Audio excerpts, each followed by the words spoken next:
How is everybody? Hope you're doing well today. A whole whopping 16 people hanging out at the beginning of stream.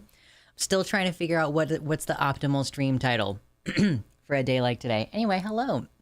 What's up, Gayfesh? What's up, Shade? Hello. And Beth and Junebug. Amazing. Amazing. How are we doing today? Foxgloved, hello. Spacer's Choice. Curse. Paul Hack. Phoebe G. Just drinking some water. Oh my god. Hail hydrate. Yay. I was looking at queering the map earlier and it took me ages to find the UK. I don't know what queering the map is. Ooh. Oh gosh, I am scrambling to get my pre-stream shit figured out, so I have like 2 bites of this taquito left, and then I'll be really ready to actually get started. Wonder if maybe I should change the title of the stream. We basically have like some politics stuff to talk about today. I took the last couple of streams and didn't talk about any politics stuff, so there's a little bit of things accumulated now. We've got some folks dropping some links in the Discord server, so some of that stuff I think would be good to look at. I started watching a video that someone posted in the Discord earlier. That was the Young Turks interviewing some Trump supporters on why drag is more dangerous than guns. And it was while I was privately reacting to that video, I was like, oh my god, this makes me want to Fed post, which is why the title of the stream is what it is. So that's pretty much my thought process behind today's activities. Okay, the taquito is in my mouth and almost done.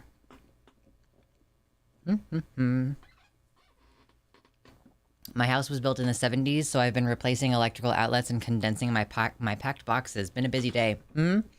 Moving is a busy bullshit thing to do. Bro, it's so hot. It's like, it's getting to that point where I'm starting to think maybe I need to start wearing basketball shorts around the apartment and not like sweats. Ridiculous. Also, don't know what to do with my hair ties.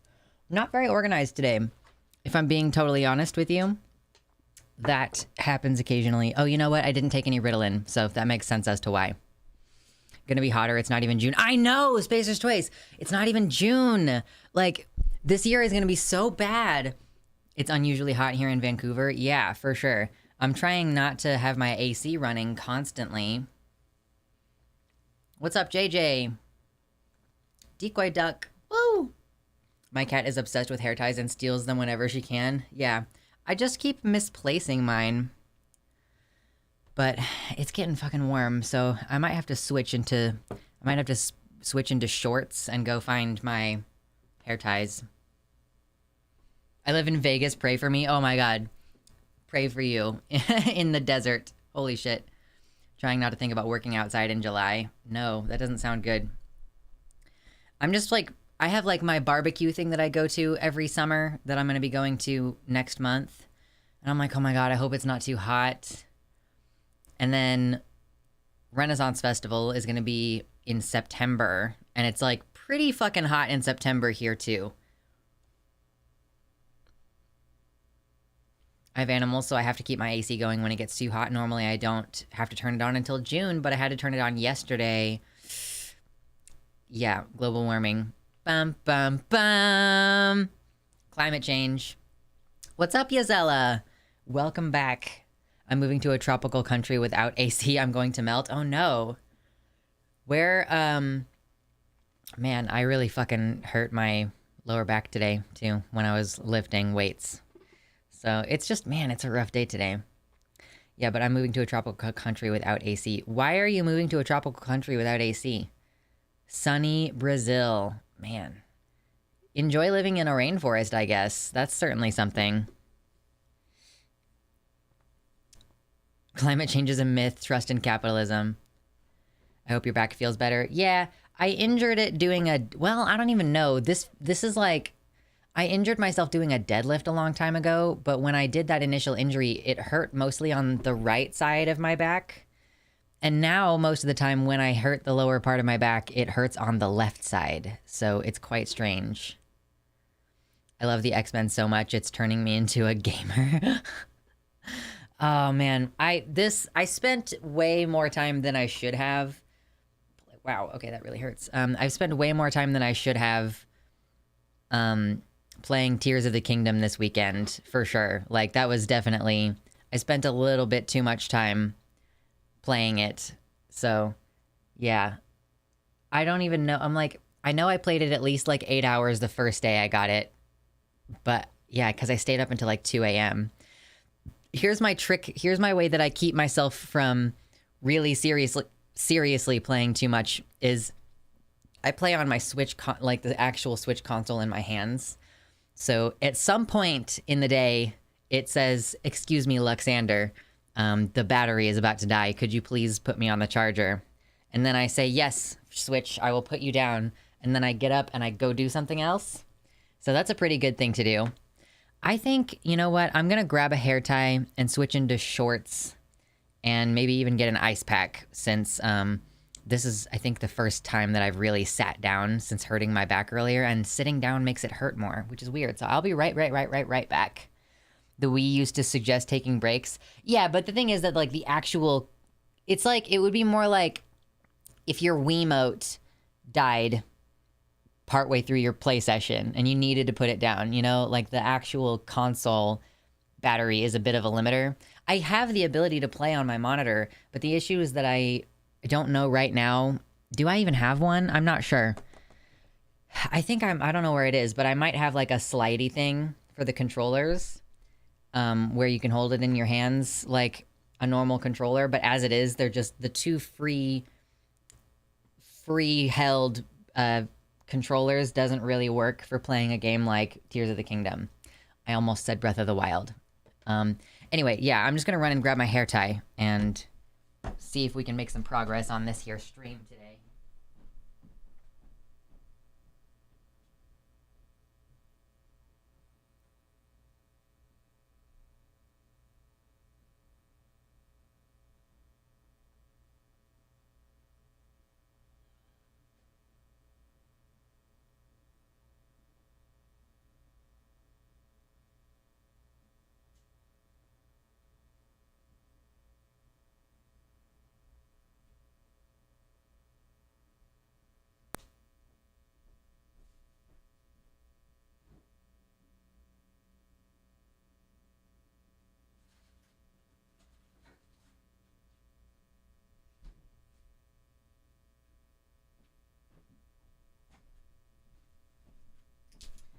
Okay, I'm back.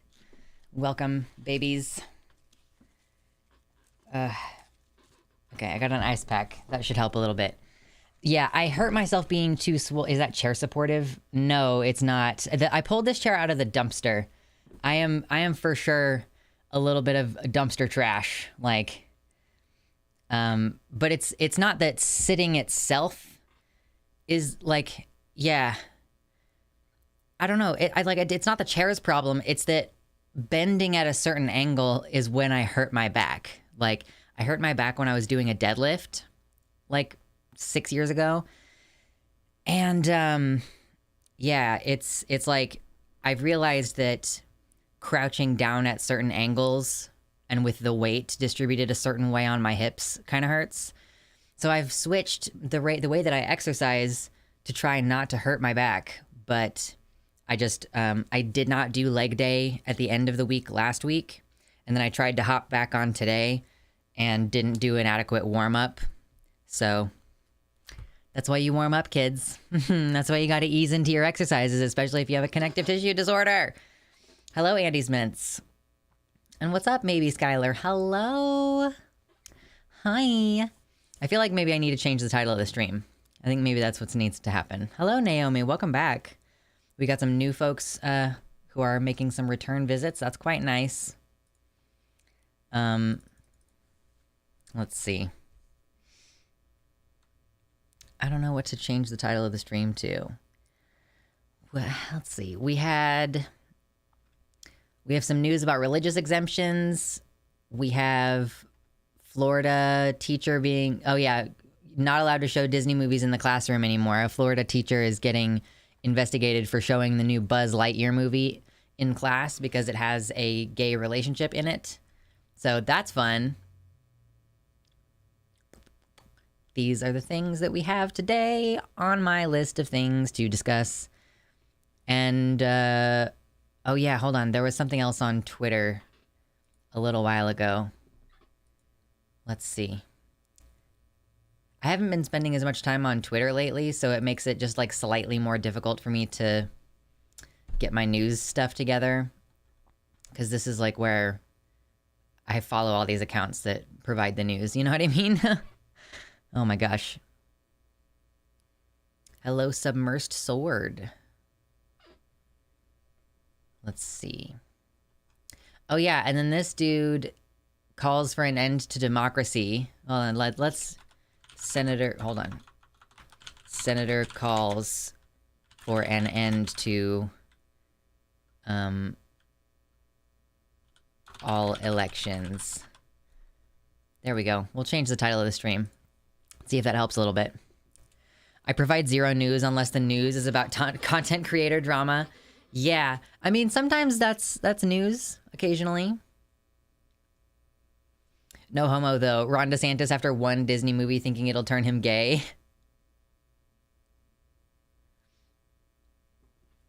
Wait, what about Strange Worlds?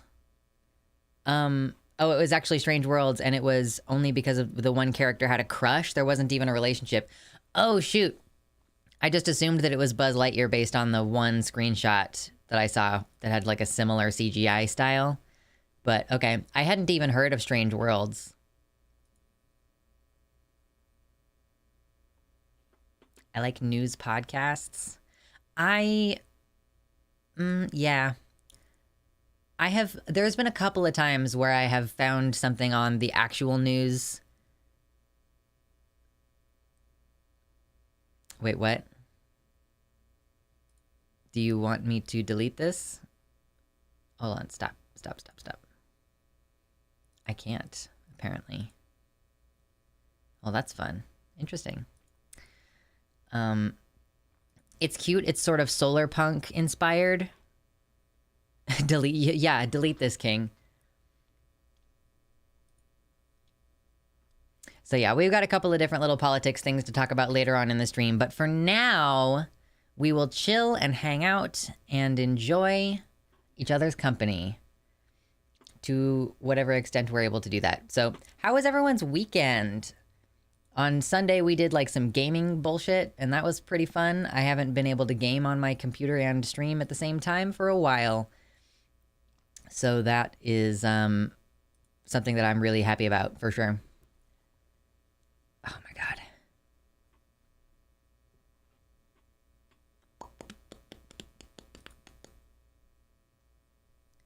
Getting my notes together a little bit here today.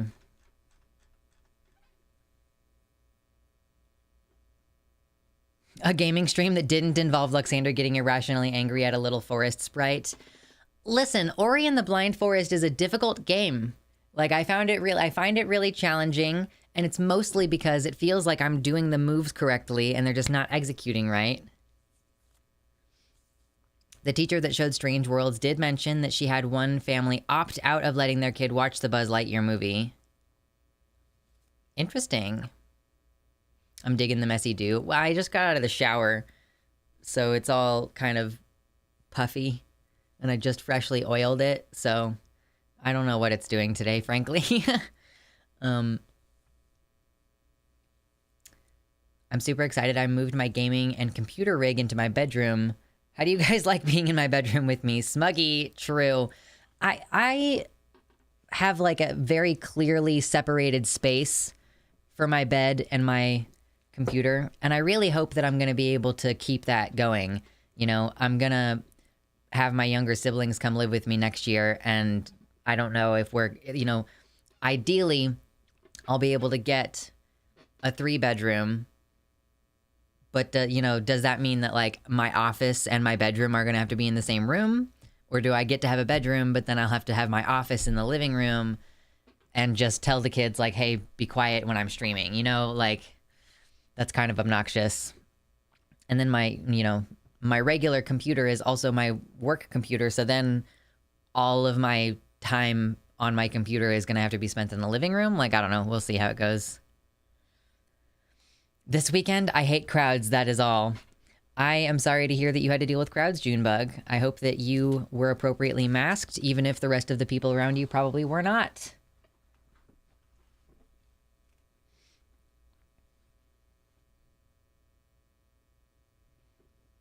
She didn't end up showing, the teacher didn't end up showing the Buzz Lightyear movie because one family opted out, but then that family moved away. So I guess she was hoping that the other movie would be okay.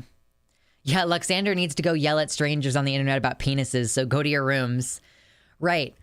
But they have to, you know, go to the kitchen and get a cup of water and stuff, so it can't just be like you're locked in your bedroom for 3 hours. That's not reasonable.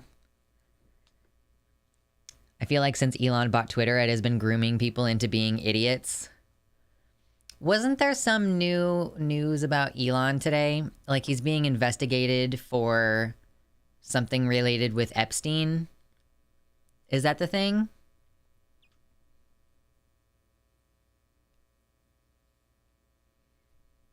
If you move your electronics to your bedroom, sticker over all standby lights. Oh, well, yeah, duh.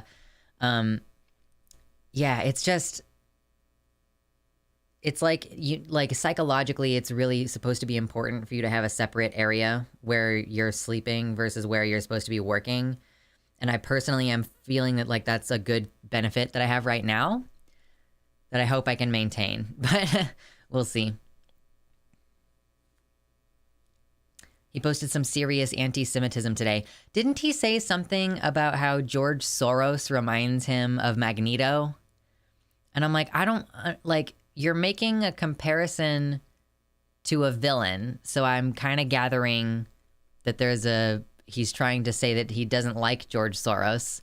But I kind of don't get what he was trying to say aside from that. Like, I don't really know what the deal was. Soros can control metal. Yeah. Yes. Magneto's a Holocaust survivor. Is George Soros also? I don't know anything about George Soros except that he is like the rich leftist that people evoke all the time. I put a room divider and a jerry-rigged canopy curtain on my bed. Yeah, that's probably what I will end up having to do. I like the idea of getting one of those, like, you know, those collapsible, and then, like, you unfold it, and it's got, like, it's kind of like those folding doors, those separators, those partitions.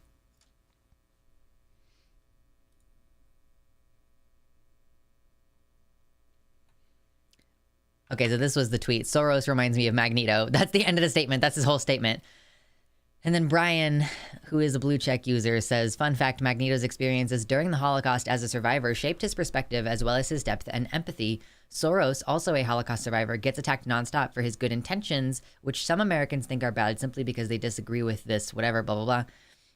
And then Elon says, you assume they are good intentions. They are not. He wants to erode the very fabric of civilization. Soros hates humanity. That's pretty intense. Like, that's pretty not good, I will say. I've muted Elon, so I don't actually see any of this when it comes up on Twitter nowadays, unless I see screenshots and people discussing it.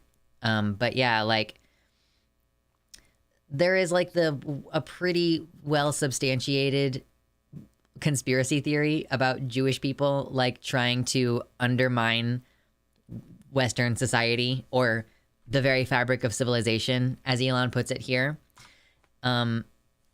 And saying, and like putting George Soros in a position where you're saying like Soros hates humanity, that's dehumanizing. You're also saying that Soros is somehow separate from humanity, you know? So it's not good. Okay, well, that's good. We will probably have to have a section about this, a little stream segment about this here in a few minutes. Missouri emergency rules.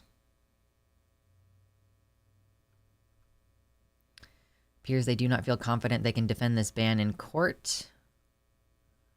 Attorneys can focus on overturning the youth ban. Right, because did they sign the law and put it into effect, the youth gender affirming care ban? So it's good that at least the first part of it has been gotten rid of.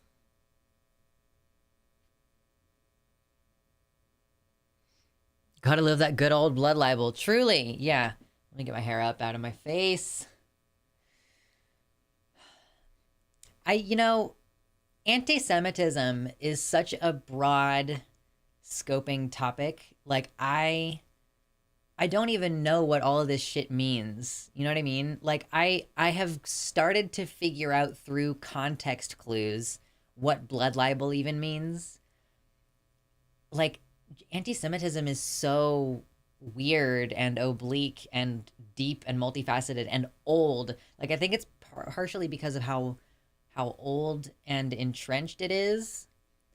Like, I honestly think it would be fair to say that anti-Jewish sentiment is older than anti-Black sentiment. If for no other reason than maybe, like, these peoples were less exposed to each other in, like, early history. Love your shirt. Thank you. It's a band. Planet Booty is a band. It predates the very idea of Black. Well, okay, yes. Obviously, like, the term Black is relatively new. When I say anti-Blackness, I don't mean anti the word Black or what we currently understand it to mean. I just mean, like, colorism, you know? But, yeah, because it would be hard for me to just say anti-Semitism is older than racism. Like, I guess older than anti-Black racism. I don't know. But it's, like, hard to learn about anti-Semitism because there's so much stuff that it's like, I don't even know how to begin looking for this. I'm getting closer and closer to Planet Booty every day, if you catch my drift. Is that because you're on estrogen and the ass is getting thicker and thicker?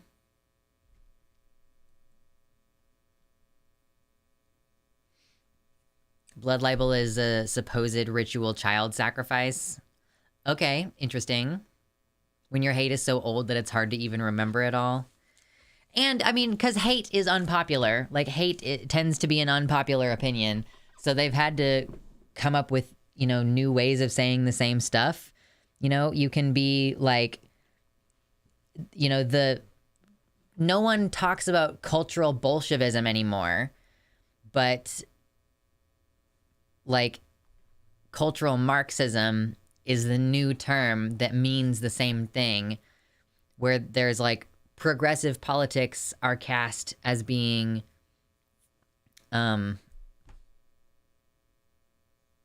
like part of some conspiracy. What's up, Star Panda? Is that Star? Are you the Star Panda? Do I get to give you a colored name? Like a pretty orange name for a creator name? Or are you an impersonator? We just lost a winter grasp with 11 seconds left on the timer. No. Okay, we got Star Panda in here. Star Panda is a fellow streamer, and I went on their show one time. Her, there, both. She/they. I can't remember pronouns. It's not something that I'm getting better at with age, unfortunately. Welcome to having an orange name. Yes. She, her. Okay. I don't know if you know this, Star Panda, but if you want to, you can go into, like, the account settings, and you can select your pronouns, and then you can see, like, Decoy Duck's name has a little dot next to it, and if you hover over it, it says he, him, so you can set your pronouns.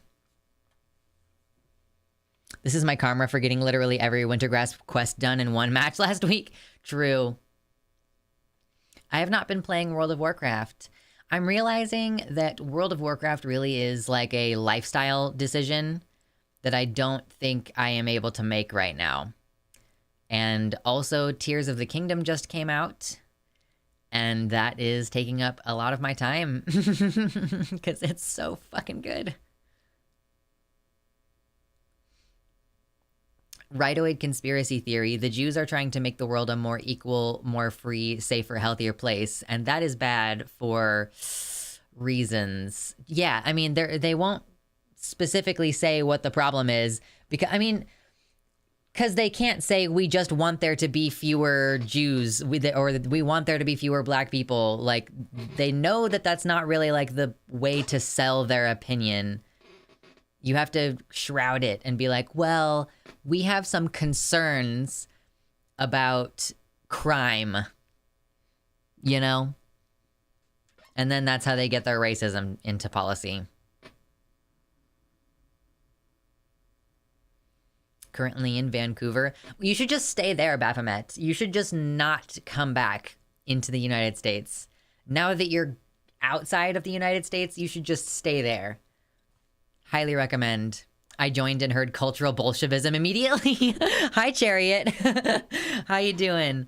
Yeah, we were just talking about anti-Semitism and how old it is. Like that anti-Semitism, I think, is like older than anti-black racism. And, you know, anti-black racism feels like it's so ubiquitous and it's everywhere and it's part of so many different cultures.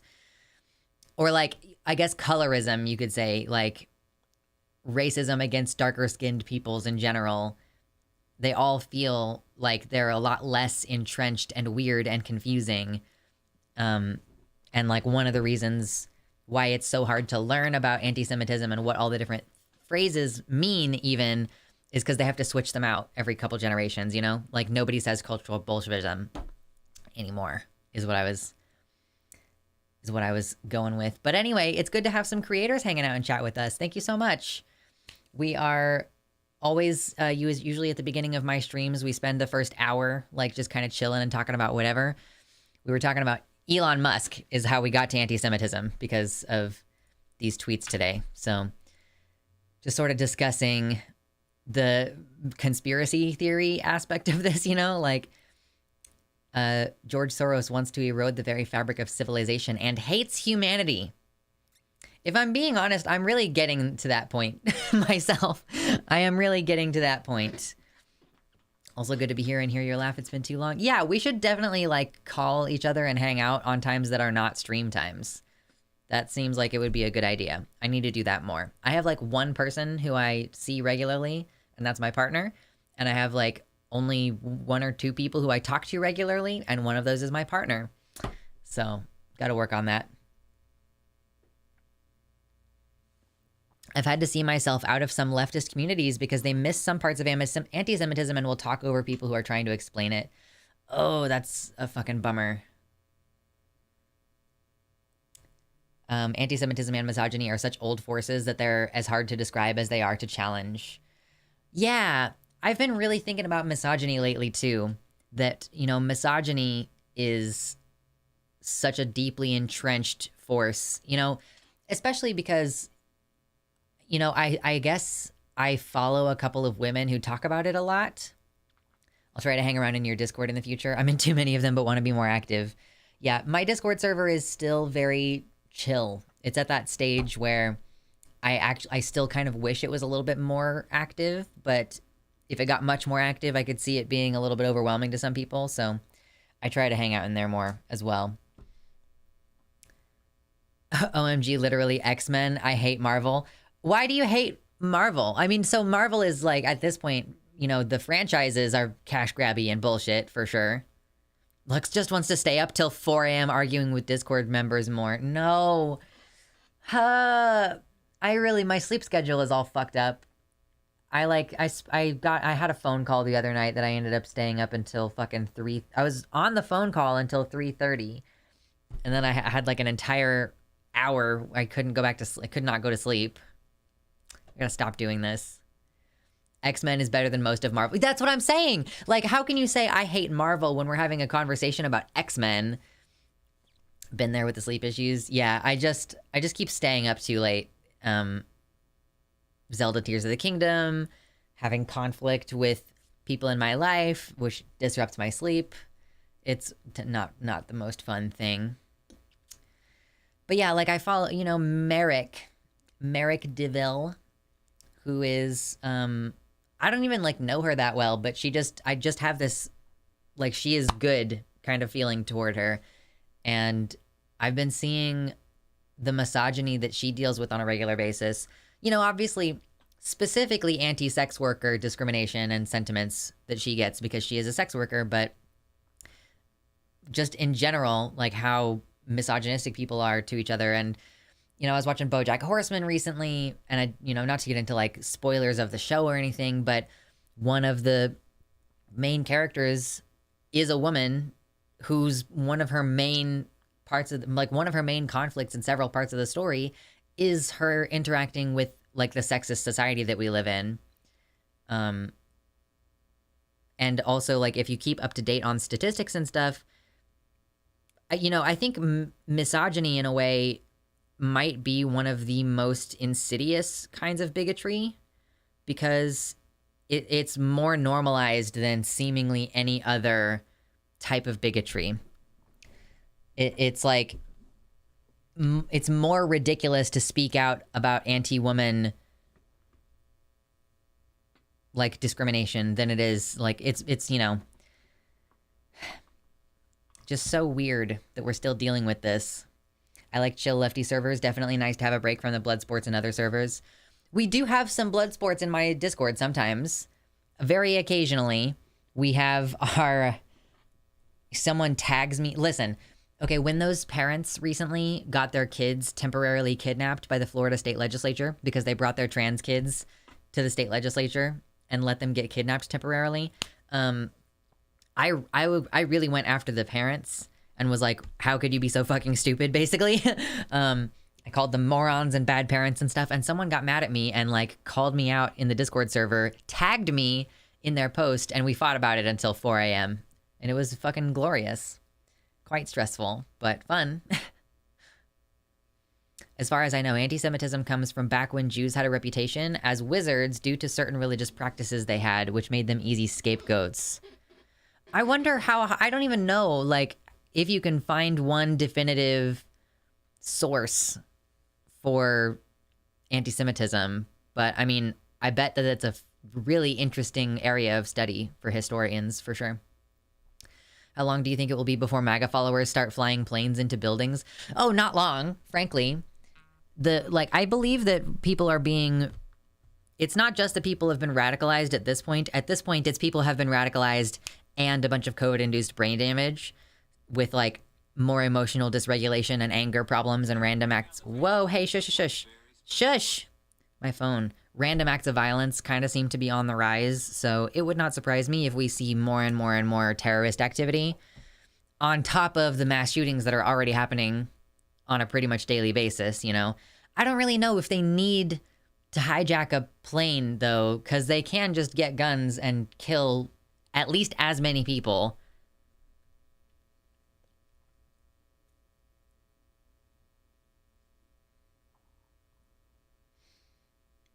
Jewish wizards. Was Gandalf fucking Jewish or something? He does have a big nose, so I don't know. Maybe.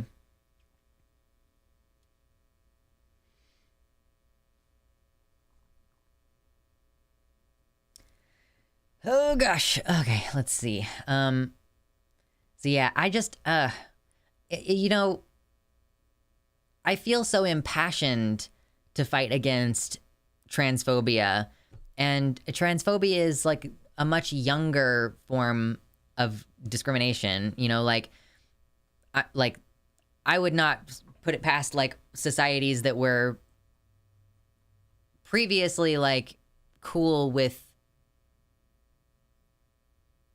people of different races and stuff to be anti-woman. Or it's like, do all these things kind of go together? Are they all fundamentally different forms of tribalism?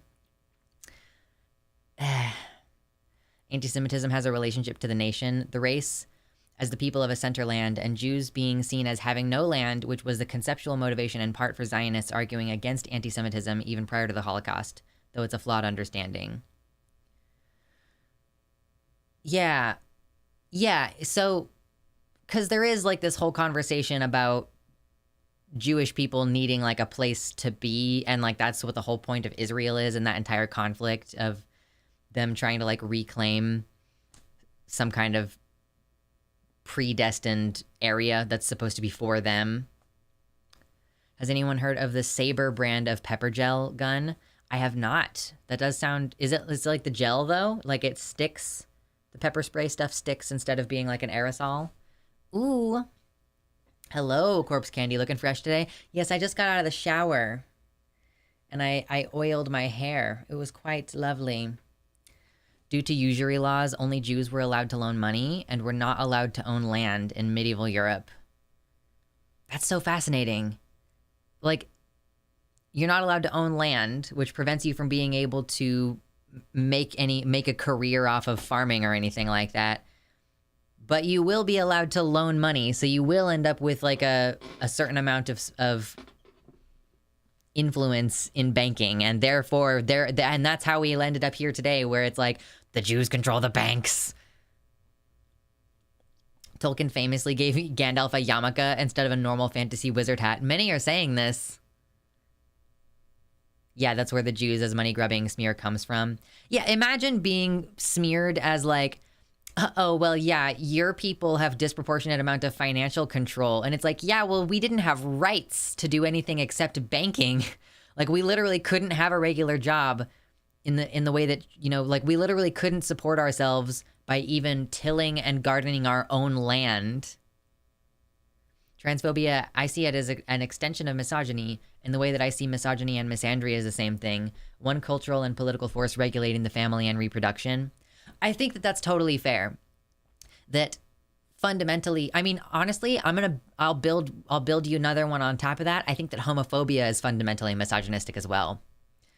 And I don't mean just anti-male homophobia, like anti-lesbian homophobia as well, because it all has to do with gender roles and the patriarchy, and like if you're and it's like, you know, back in Greek times, they would be homophobic toward bottoms, but not toward tops. Like if you're a top, then you're still masculine and you're a man. But if you're a bottom, well, that's like being a woman. And being a woman is bad, you know? Clipped. Being a woman is bad. Clipped. It's about maxing out reproduction. Like, I don't even know if there is any actual thought behind it. I don't actually know if there is a real motivation, or if it's just fundamentally about power and that all of the excuses come afterward. Do you know what I mean? Like, does anyone actually think that they actually care about reproduction in the strictest sense of like they want to make sure the population stays high? Or is it more like, I want to have more babies so that I have more people to serve my needs or whatever? Can someone help me min-max my stats in womanhood.exe? I can't help you with that, unfortunately. I failed at womanhood.exe.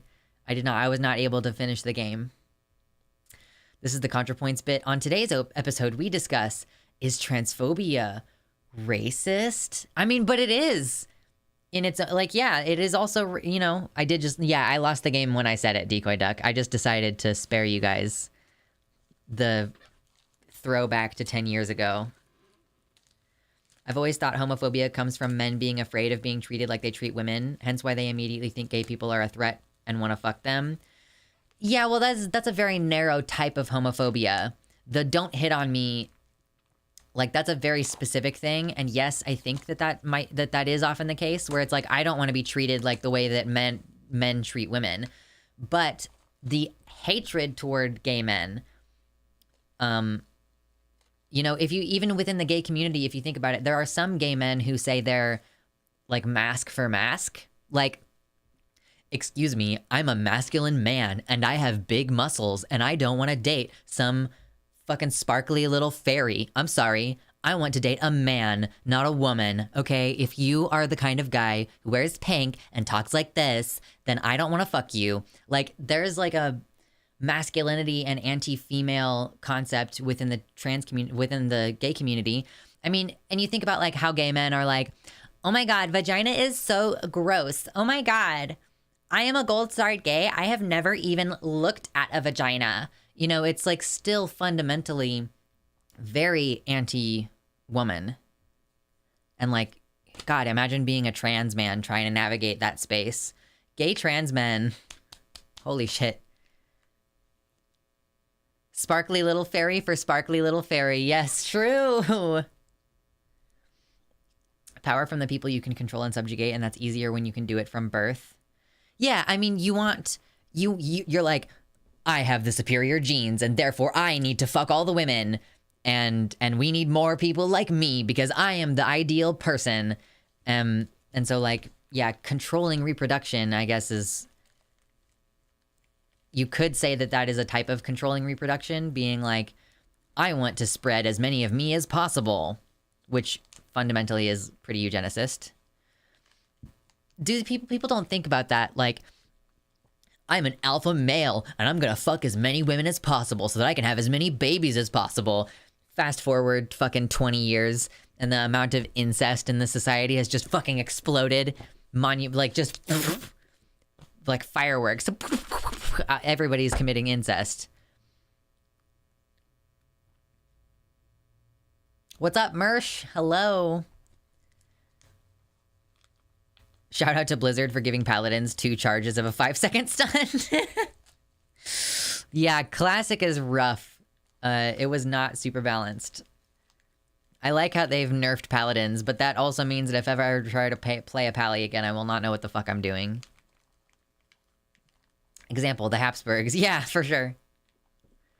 I never min-max, I always build a character with flaws. I wish my IRL flaw didn't include so much facial hair, and now suddenly razor rash on my neck. Ooh, no. Did you hear about the guy in Europe who, quote, spread his seed more than he was legally supposed to through sperm donations? No. I did not hear about that. But he gave too much sperm to the sperm place, and then he got chosen a lot, and it's like, okay, well, we gotta avoid incest. Legitimately, the only 2 classes in WoW I have always and will always loathe are rogues and paladins. Bitch, rogue is my second main. Listen, I'm a druid, and then I'm a rogue, and then I'm a priest. 1, 2, actually, it's either priest or mage. So those are my 4 mains. Number 1, druid. Number 2, rogue. Number 3 and 4, it's like disc priest and frost mage. You know what I mean? Veronica, welcome to the website. Hello. Any of you who are hanging out in the YouTube chat, by the way, if you didn't know, this is luxander.net, my website. This is not Twitch, this chat over here. So if you want to come over here and get some custom emojis, can we get some hypers in chat? Can we get some dicks in chat? Or some Peppo comfies? Let's get some custom emojis showing up in chat real quick. Could you possibly review the story of Lynn Conway for morale? I do not know the Lynn Conway story. Lynn Conway... Who is this? Oh, trans computer scientist who... Didn't she help with space or something? Should I play WoW? Never played it before, or would it ruin my life? Oh, Maria, thank you so much. Maria Knickerbocker with a $20 dono. Lux, I love your channel and look forward to it in the evenings. Thanks for all you do. Thank you. I really appreciate that. I am trucking along with trying to get enough money to pay my taxes off from last year. I still have my GoFundMe running, which is taxed differently than my income from regular stream income. So if anybody's interested, you're welcome to donate to the GoFundMe. I'm more than halfway to my goal, and then I will be able to start focusing on using my current income to pay off taxes for next year. Wow. But anyway, to answer your question, deeply concerned, should I play WoW? It's a totally different game than when I played. Nowadays, you know, I don't really like the retail version of the game. I don't really like the most updated version of the game. However, I think it is more friendly to new players. And so if there ever was a good time to play WoW, it would be now, I'll say. So, you know, I don't personally like the changes that have been made to the game. And they're continuing to make more changes to the game that I don't like. So, yeah. I think if you have never played it before, then now is a good time. Modern WoW is casual trash. I mean, thank you, Veronica. That's, yes. Old WoW was a beast if you didn't have friends / a guild. Well, that's part of why I liked playing Rogue in older versions of WoW, is because you can just stealth and get away. What did Baphomet say earlier? If your entire class is designed around keeping people stun locked in PvP, you're a shit PvPer, unironically. It's about being able to, like, learn what moves you're supposed to use. And, yeah, like, being able to figure out your cooldowns and your diminishing returns and stuff. Being a rogue and being good at it is fucking hard. Like, being good, at least it used to be. I don't know what it's like nowadays. I will admit, I don't know what it's like nowadays, but back when I was playing Wrath of the Lich King, being a rogue was actually hard to do. At least, you know, if you're PvPing. I was a PvP. Wrath of the Lich King is extremely casual friendly. It feels more like an actual game. I mean, it was hard, but WoW Classic, you know, when I played WoW Classic, when it first came out, oh my god, that game is so fucking broken. So broken.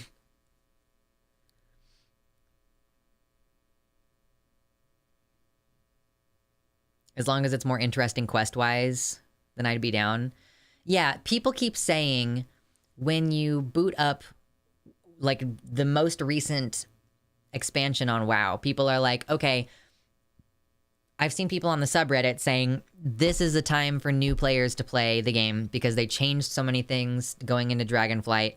But what I enjoyed about the game was, like, having to earn shit and, like, I have to finish this area in order to get to the next area. And so, yeah, the new version of the game is pretty much focused on just getting you to the end game as quickly as possible, like getting you to maximum level as quickly as possible. And then it's focused on end game content. I am a quester. I'm a leveler. And then I like PvP and crafting and stuff. And they just have changed a lot of shit and I don't like them. I don't like it anymore. What's wrong with WoW Classic? I've been thinking about playing BC. Nagrand is the best area. Like, Classic in the sense that, like, before any expansions, like the Classic version that does not have Burning Crusade, like, I played it before we had Burning Crusade. The original game was broken. You could not play it alone. Or, like, when I tried to play it, I was trying to play on Horde, and I had no choice but to play a hunter, and listen, y'all, I fucking hate hunters. I'm a rogue. I fucking hate hunters. So, yeah, that just was not what I wanted to do with my time.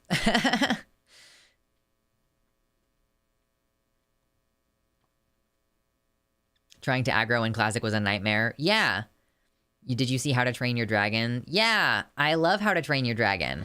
I have been thinking for a while about figuring out how to do, like, a movie watching night where we watch some dragon-related movies in my Discord server. I played from right out of beta, did Resto Druid main, and could barely quest at 2 below level, but my BM Hunter was a beast. Yeah, literally beast mastery. You have to have a tank to play Classic WoW. You have to have a tank. Playing a warrior tank in dungeons in Classic in early levels was dog shit. We should watch Aragon and riff on it.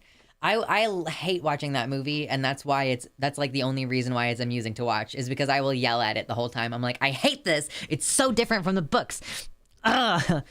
They ruined their chance at a sequel. Like, yeah. It's fun to hate on it. I listen to those audiobooks every night when I go to bed, so I'm like, I know them so thoroughly. I love stance dancing as a warrior. I did not realize that there were so many WoW players in chat. Maybe we should do WoW gaming sometimes. But I don't have Wrath of the Lich King right now. I have, because my subscription is not active at the moment. Have you seen Vox Machina? No, I have not. Not familiar. True, though, I saw Aragon in theater as a kid shortly after reading the books and was so upset. I know! I was so mad! Like, Murtagh was hot, and that was the only thing that movie had going for it. I was so fucking butthurt. Aragon books were bad, too. Listen, I think the books are pretty good. Like, first book obviously struggles a little bit, because it was written by a 14-year-old, but I think that they're pretty good overall. Vox Machina is an animated D&D series. You love it? Cool. I'll have to check it out sometime. Or put it on the list.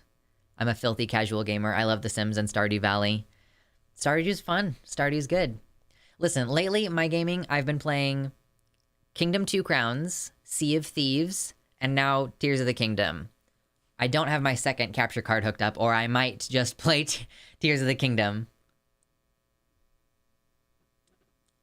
I said they were enjoyable. I just watch it in my head and ignore the poor writing.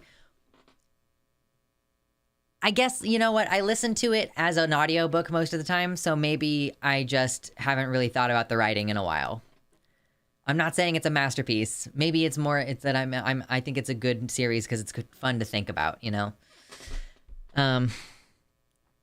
Lex playing TOTK in the background while streaming and pretending to pay attention to chat. Yeah, if you see me down here like this, like, that's me playing Tears of the Kingdom. Or, like, occasionally I'm like, I put my leg up here like this, and I'm like, there we go.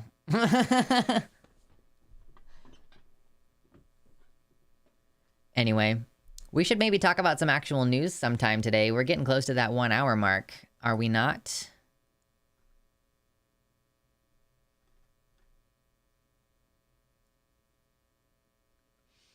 Stardew, Minecraft, and RimWorld, but nothing beats old school WoW for serotonins after you get that drop after 30 raids, for sure. Yeah, I think Wrath of the Lich King is worth playing for nostalgia purposes, like pre-Cataclysm, for sure. But I think nostalgia is the only reason why I want to play. A drama alert. When have I ever had drama on this channel? Okay. When have I ever? Never have I ever been so drama before. We have a little bit of good news today. Finally, some good news. Thank God. Thank Jesua. Thank Nefertiti. I think that she's not actually a goddess even. Yeah, we're getting off track immediately on this segment. Great. Anyway, the emergency rule. Do you remember that? How in Missouri, they tried to put out an emergency rule about how, you know, you're going to need to get an autism assessment before you're allowed to take hormones. And if you're autistic and if you have unresolved depression, or if you have an unresolved eating disorder, then you're not allowed to access gender transition in Missouri. And it wouldn't matter how old you are. That was supposed to apply to everybody. It was not a law that passed, to be clear. That was an emergency rule issued by the Attorney General, who was appointed and not elected to his position. So just, you know, a lot of things were wrong about that. We complained about it. I put out a whole video about it because, hey, do you know what? My 16-year-old brother lives in Missouri. And we have been having to have conversations about him potentially rationing his medicine. Actually, in fact, I talked to him this week. He, on his own, started rationing his medicine because we were unsure what was going to happen with this. Some people had their care dropped by their doctors because their doctors said, I can't afford to defend my license if the state comes after me for providing gender affirming care. So some people like temporarily lost coverage anyway. And there was a temporary injunction, little bit of an update a couple weeks ago. The ACLU sued and they were like, hey, please don't let this go into effect until we've had the chance to look at it in a court of law. And the judge said, okay, I'm going to give the Attorney General's office a couple days to figure out their arguments and submit to me their arguments. And then we'll decide whether there's going to be an actual formal injunction, right? So they went ahead and did that. And they ended up giving a slightly longer injunction, which injunction means pause, you know, means this emergency rule is not in effect yet kind of thing. So that was where we sort of left this the last couple times that we've talked about it is the emergency rule was on a temporary hold, right? Now, I will say, meanwhile, there has been legislative process stuff happening, like laws passing the normal way. But for the time being, we're focusing on this emergency rule because it has been terminated, seemingly. We have news from Erin Reed. God bless Erin Reed. She's the best. Breaking news, Missouri's emergency rule banning gender-affirming care for most adults has been terminated. It appears they do not feel confident they can defend this ban in court, so as a result, the rule will not go into effect. And now the attorneys can focus on overturning the youth ban. So, yeah, Missouri Secretary of State website, emergency rules. This emergency rule terminated effective May 16 with gender transition interventions. Terminated effective May 16. So this is breaking news. This is good news, good stuff. Now, that does not mean that everything is safe in Missouri for gender affirming care, because they are still trying. Well, I believe they did actually. They stayed up late recently. The governor was like, I'm not going to let this session be terminated. Or whoever, the majority leader or somebody was like, this session needs to stay in effect until we pass this law to make gender affirming care for young people illegal. And they passed that, and the governor signed it, I believe. And that still needs to be challenged. But I will say the good thing about that is that there is a grandfather clause. So as far as it affects my family, my brother is grandfathered in. He's already on the care. Now, there technically was a grandfather clause with the emergency rule, but it was like, you need to still try. It was like, you need to start trying to get these hurdles cleared. You know, if you're already on the hormones, we're not going to force you to stop taking them while you get that autism assessment, but you do need to start working on getting that autism assessment. And presumably, if you were confirmed to be autistic, then you would lose access to your care. But whatever. This is good news. Like, the youth care ban is going to end up being challenged in the same way that, you know, Biden's DOJ really has already started suing, like, Alabama and Tennessee. We just covered that quite recently. So that's good. Like, a little spot of good news. And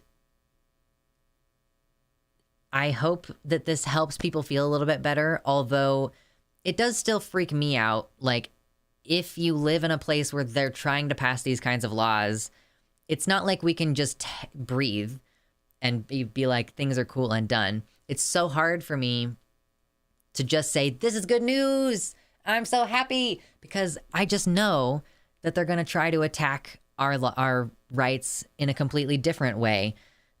And that the sentiment behind wanting to take away our rights is still present, and that they're just going to find some sneakier, underhanded way to do it. Like in Texas, where they've changed rules regarding like insurance. Like you're not allowed, you like can't get insurance on your practice if you provide gender affirming care and stuff like that. Like, you can morally mandate it out of existence in the same way that abortion has been morally mandated out of existence. Like, there are not very many abortion providers in Kansas because at some point in the past, Kansas did one of those stupid rule changes where they say, you know, any building which is performing certain kinds of surgical procedures must have hallways that are big enough for two gurneys to pass by each other. And then almost every abortion clinic in Kansas closes down because they technically provide a surgical procedure through the abortion. And a lot of them are in these like smaller commercial buildings with normal size hallways, just normal commercial, like almost like an office building, but just separated out for medical purposes. So like, yay, minor victory. We are still gonna have to buckle down and fight. Like, we're like, let's do shots real quick. Let's do a couple shots to celebrate. And then tomorrow morning we'll wake up and go like, okay, let's keep rolling. Let's keep it moving. 'Cause I don't think that this means that we're in the clear at all. How do you get a star? Yes, it's a $5 a month minimum subscription to get a star. You get a star and a fun color name. So that's how I make money, y'all. I'm a streamer. My job is to read these laws and understand them. Like when these emergency rules came out, when the law comes out, that's like, okay, what does this shit mean? That's my job. So if you appreciate getting the ongoing coverage, consider, first of all, dropping the like, subscribe if you're not subscribed, click the bell, get all notifications so you know when I'm streaming, and consider dropping me a dono. Oh, and also share the content, but consider dropping me a dono, because that's how I make my money, is basically off of tips. I give you the news, I talk about the laws, I give you the breakdown, and then tips are the way that I make I make the money. I wish I had dicks, but I don't have the money. No worries. We sometimes gifted subs come through as well. But, and I will also say, if you think that this content is important, consider sharing it with people, because I want to break out of the little corner on the internet that I have and start having this content get to more people. It's critically important that folks are aware of what's going on with the anti-trans laws in this country. And I think a lot of cis folks are just completely unawares. And how are they going to become awares if we don't tell them about it? And, you know, I know that it's not everybody's cup of tea to spend all day fucking talking about the worst aspects of being trans in America right now, but hey, I'm doing that for you. So just send my videos to those people, you know? Decoy Duck with the gifted tier 1 sub. Thank you for the gifted sub. Enjoy your dicks, Beth. Hell yes. We appreciate it. Ooh. You really are critical. You should try to team with Jammy Dodger or something. Jamie has such a much bigger channel than I do. So I don't know if he would want to. It's hard when you're a tiny creator to do a team up with a larger creator, because it kind of makes it seem like you just want clout, you know? What's up, Richard Francois? How are you doing tonight? AFAB people are extremely underdiagnosed as autistic, but that's another difficulty for trans feminine people. Yeah. Conyer and Lux collab needs to happen. I should go ahead and hang out in Conyer chat sometimes and say hello. Because otherwise I don't really talk to Conyer. I hear you. He cares deeply, though. Oh, yeah. I think Jamie is great. It's really... Listen, y'all, whenever you want your favorite creators to collaborate, you need to, propose something that we can talk about. Because the reason why I don't do collabs is not because I don't want to or anything. The reason why I don't do collabs is because it's like, okay, well, what would we even talk about? I do streaming and other people do proper videos, talk about dicks. Yeah. I mean, he's had metoidioplasty. That's not the kind of procedure that I want to have. So, and I've already watched all of his videos about it, so I don't know if I have any questions. Maybe we can talk about, years after surgery, how is your life going? Jamie is a cinnamon roll. I thought that a cinnamon roll was a person who's sweet and has bad things happen to them.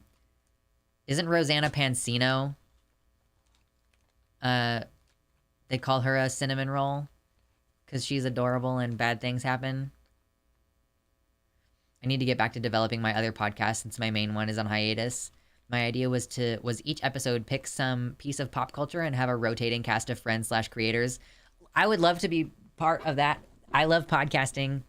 My podcast with my co-host Kat is on hiatus right now because she is moving out of the UK into Europe. So we have not had a chance to record in a while. Jamie and his wife are adorable and darling. Yeah, I like Shaba.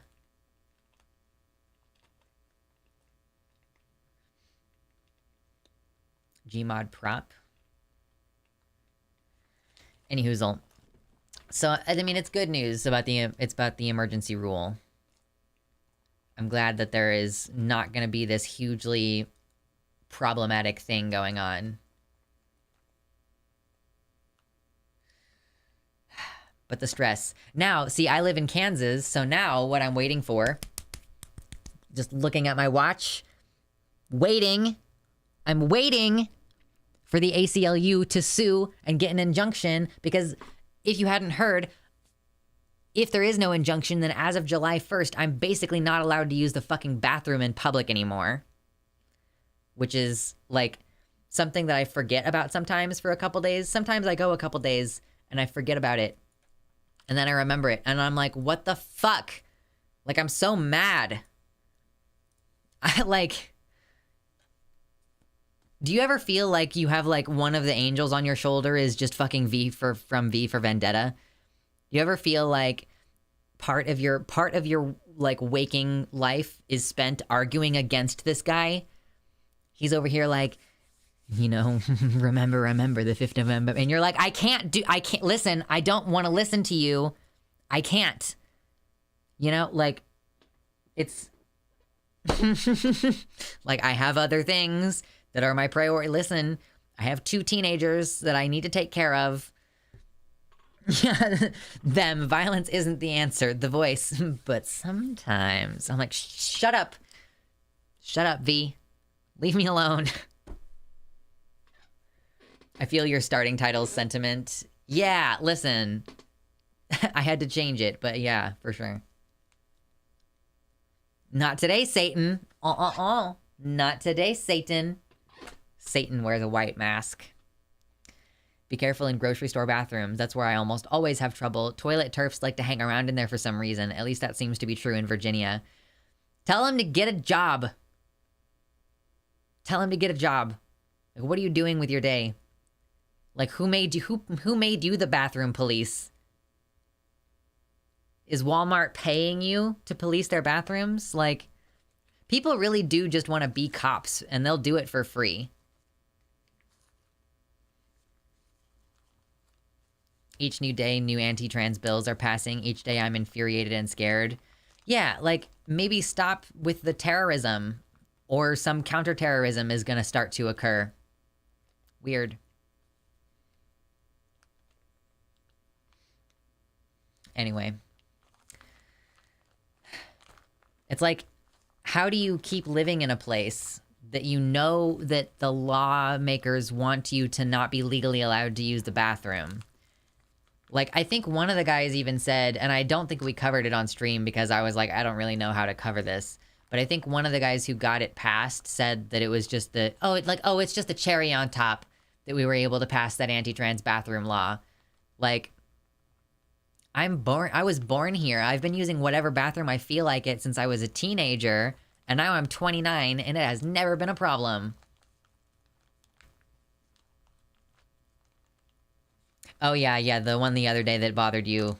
She, like, bothering one of my viewers in chat while they were in the bathroom, and she's like, well, here's the thing. I don't want to fuck you, so I don't know why you want to know about what's in my pants. He was so homophobic that he went off on her for it. Yeah. Who cares about Target bathrooms? The thing is that it's not about bathrooms. Just like it wasn't about water fountains back in the day. I mean, you know, it's funny that there actually were, like, it wasn't just water fountains. We think of water fountains because that seemed like the most ridiculous example, but it was bathrooms back then too. Right? Like, there were colored-only bathrooms. Child genital inspections, bathroom genital inspectors, womb genital inspectors, yet they say it isn't about genitals. I mean, I think that they do say it is about genitals, or at least about the genitals that you had when you were assigned at birth, like, because I guess once you get bottom surgery, you no longer have genitals anymore. Like, I guess that's the idea behind it. Show Me Your Genitals is the news theme song for the GOP. Oh my God. That would be so funny. Dude, I want someone to do that edit. Take that song and do like you know when we used to have like anime music videos on YouTube? Does anybody else remember that? You'd have like the I'm super, thanks for asking from South Park, and then somebody would do the video and it's fucking Roy Mustang from Full Metal Alchemist, like, and so they're making him seem like an absolute fucking fag. Like, you know, AMVs were everywhere back in the day. I need an AMV type video where someone takes the like, show me your genitals, just show me your genitals, and puts it over a bunch of like anti-trans politicians and the laws that they're trying to pass about bathrooms and like inspecting young girls' bodies if there's a question as to whether or not they're supposed to be on that sports team. You know, someone needs to do that. I will promote the hell out of that.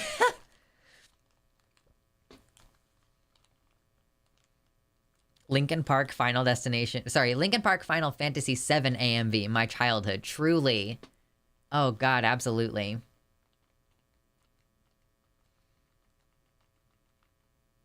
that song would make them seem too charismatic. I did not think that that was a particularly charismatic song back in the day. I thought that it was bad. But I was also shown it by creepy boys on the bus. Like on the school bus, you know? So I will say that perhaps that colored my view. Anyway. My phone's making noises. Stop making noises, okay? Okay. Have you seen that one Half-Life 2 video where Kleiner and Eli sing in the end? No, I have not. I have not. I like the song a lot. Unfortunately, the people it's mocking didn't realize they were being mocked. Was it mocking someone? Listen, I don't even actually know that I listened to that song on my own and actually checked it out. It's like a meme, right? But... oh, it's mocking sexist dudes? Okay. It's like... the guys really want you to send them nudes. They really want you to send nude photos. It starts with one thing. I don't know why. It doesn't even matter how hard you try. Keep that in mind. I designed this rhyme to remind myself how I tried so hard. What? I can't have sex with your college degree. Oh no. Nope. No. In the virtual end. Okay, I will listen to that later. I'm 100% positive that I cannot listen to it on stream. I can't have sex with your college degree, and I can't put my penis on your childhood dreams, so why are you trying to share all this information with me? Okay, I'll have to listen to it. Maybe that's the problem. I think that it was like the guy who showed it to me was the kind of guy who was being made fun of, and he didn't get it. So I just thought that it was some guy thinking that this song was funny, and I thought it was dumb. I don't know. Later, Veronica. Give it another listen. Someone should get a picture of DeSantis with the 2 underage girls he was photographed with and ask with the caption, he wants to inspect their genitals now. What a fucking nonce! I thought that face down by jumpsuit apparatus was used in Naruto AMVs a lot. Listen, I didn't necessarily seek out Naruto AMVs. I just had friends who would send me the links, right? I actually used to be really resistant to watching YouTube videos. It used to be like, I literally won't watch, like if my friends would send me a YouTube video, most of the time I would not watch it. So, very rarely. How does the abuse potential of random officials inspecting your kids' genitals not occur to these people?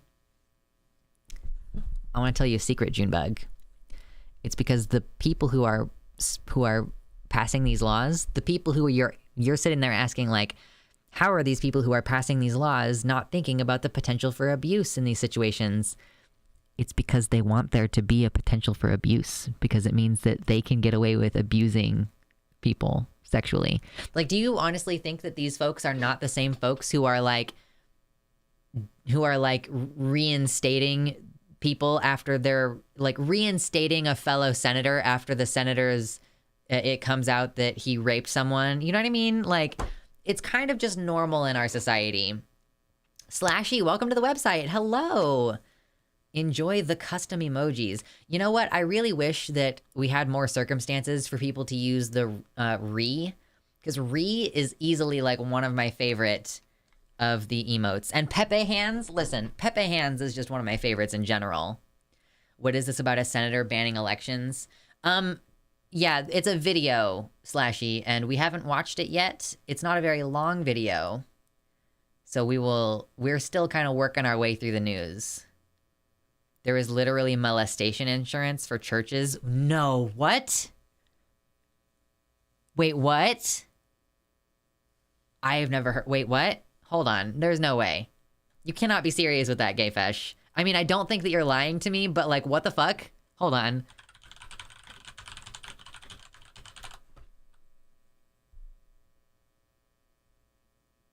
What?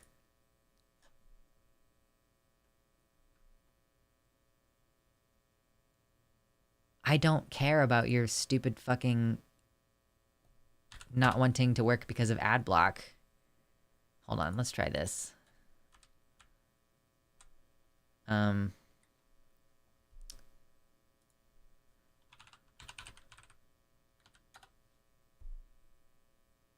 Hey, I finally found a thing that works. Okay, cool. 7 facts about church molestation insurance, benefits, coverage, and cost. This is from BibleVersesNow.com.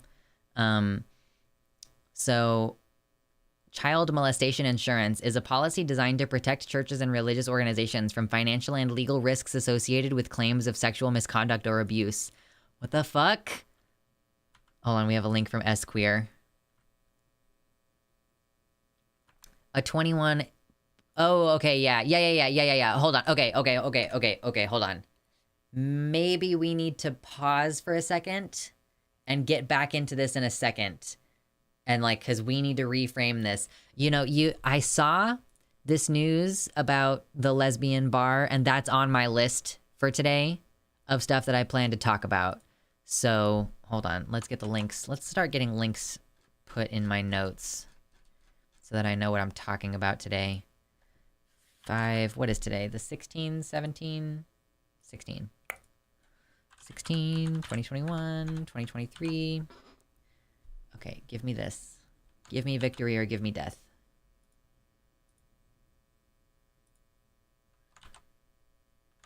I'm sorry, why are you not working?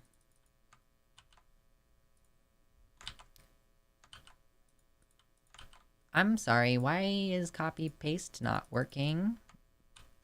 I would like you to work. Okay, strange. What's up, Icolo? The only illuminating church is a burning one. Schools and churches do in fact have insurance for that. Yeah. My old church had to let a youth pastor go because he was fucking the teen girls there. Oh my god. So yeah, we're gonna have to have an insurance conversation here in a second. Let me get these links together about lesbian bar shit. I got this. Okay. This is the thing about the show that you don't always realize is happening is like, it's not just that I'm covering the news. I like put things in a certain order to narrativize it so that it makes sense in context, right?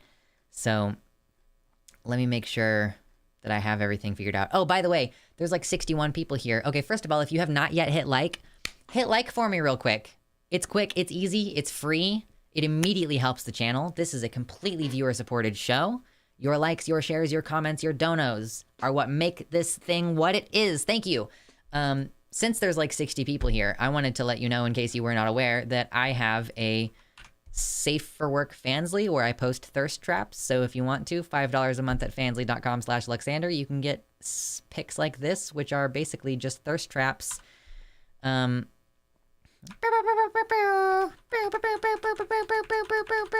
Anyway, that's just a little extra revenue stream. Feet, I have not posted feet on there. I have not posted feet on there. I can if you want, but that's gonna cost more. I don't give it away for free, bitches. Okay, where did I end up posting a link about the lesbians, or did I not? Okay, find a link about the lesbians. Was it Aaron? Did you hear about the trans guy hijacking a turf rally? I did not. No, what's the deal with that? Boop, boop, boop, boop, boop, boop, boop, boop, boop, boop, boop. Okay, what is this?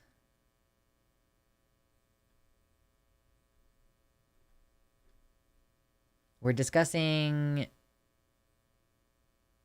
some shit about abortion today. Aaron Reed. Oh, we're talking about Nebraska. I'm scrolling through a bunch of shit on Aaron Reed's stuff because I thought that she had posted maybe about the there's like a Texas bar, a lesbian bar that's gonna have to shut down. And I was hoping to have some links on this. I normally save this stuff, and I just fucked up in this particular instance. God. Or maybe it wasn't Aaron. Was it only Alejandra who talked about this? Yeah, maybe it was only Alejandra. Let me go back over here. I once berated Merrick for posting a video where she dropped noodles in her shoe because she was showing uncensored feet. I see that sometimes. I see sex workers posting uncensored feet, and I'm like, why would you do that? Like, if you're gonna post feet pics, you need to censor the feet part, you know? Like, I've never seen Merrick post a picture of just her tits without like a bra on. So it's like the same way that you would censor the nipples. You gotta censor the feet. You gotta censor the toesies.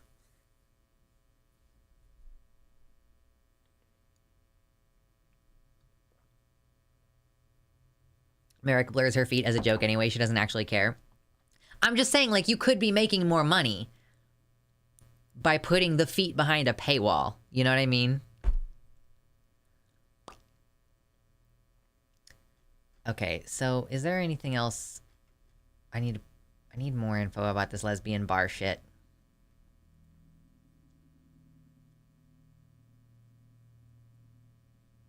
I'm the opposite of whatever a foot fetishist is. Feet are the most disgusting part of humans. Yeah, I was thinking about that. Like, if I, like, sometimes I see something in porn, and it's like, it looks like it's gonna be a regular video. Like, it looks like it's gonna be a normal porn, and then you get into it, and there's, like, some feet shit happening, and it's like, god damn it. Like, god damn it. I don't want to watch this. Like, that's a major boner killer for me. Maybe that's the point with feet. I'm not a foot fetishist, but I do think feet look nice, and I have done foot play. I'm just not interested in it. And now the porn algorithm knows you want to see feet. Like, I just imagined that decoy duck with the picture. Like, I imagined that with the meme from Mulan, where it's like, now all of China knows you're here. I don't know if that was your intention, but that's what happened in, like, that's what happened in my brain. The meme communication went like, beam, you just beamed it into my brain. Dirty little tootsies. Anyway,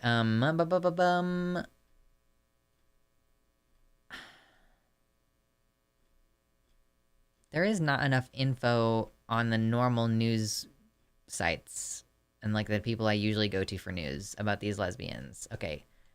Lesbian bar, Texas. Okay. NBC News, baby. Cool.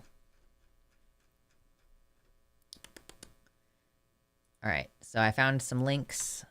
I found the links. I know what we're doing today.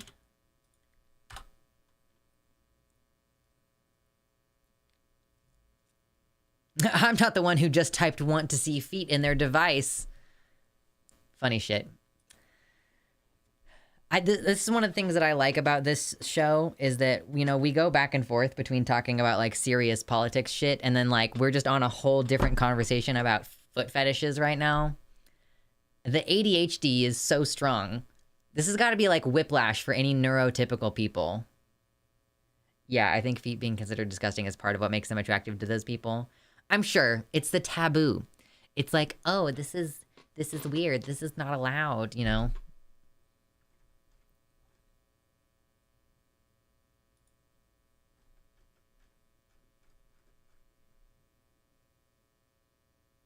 Don't exactly find feet disgusting, more vaguely off-putting. Right. I will say, I don't find feet, like, I guess, actively disgusting. I just don't really want them involved in sex time, you know? Just not really into it. We allistic folk do struggle in the streaming space. Welcome to the Thunderdome, bitch!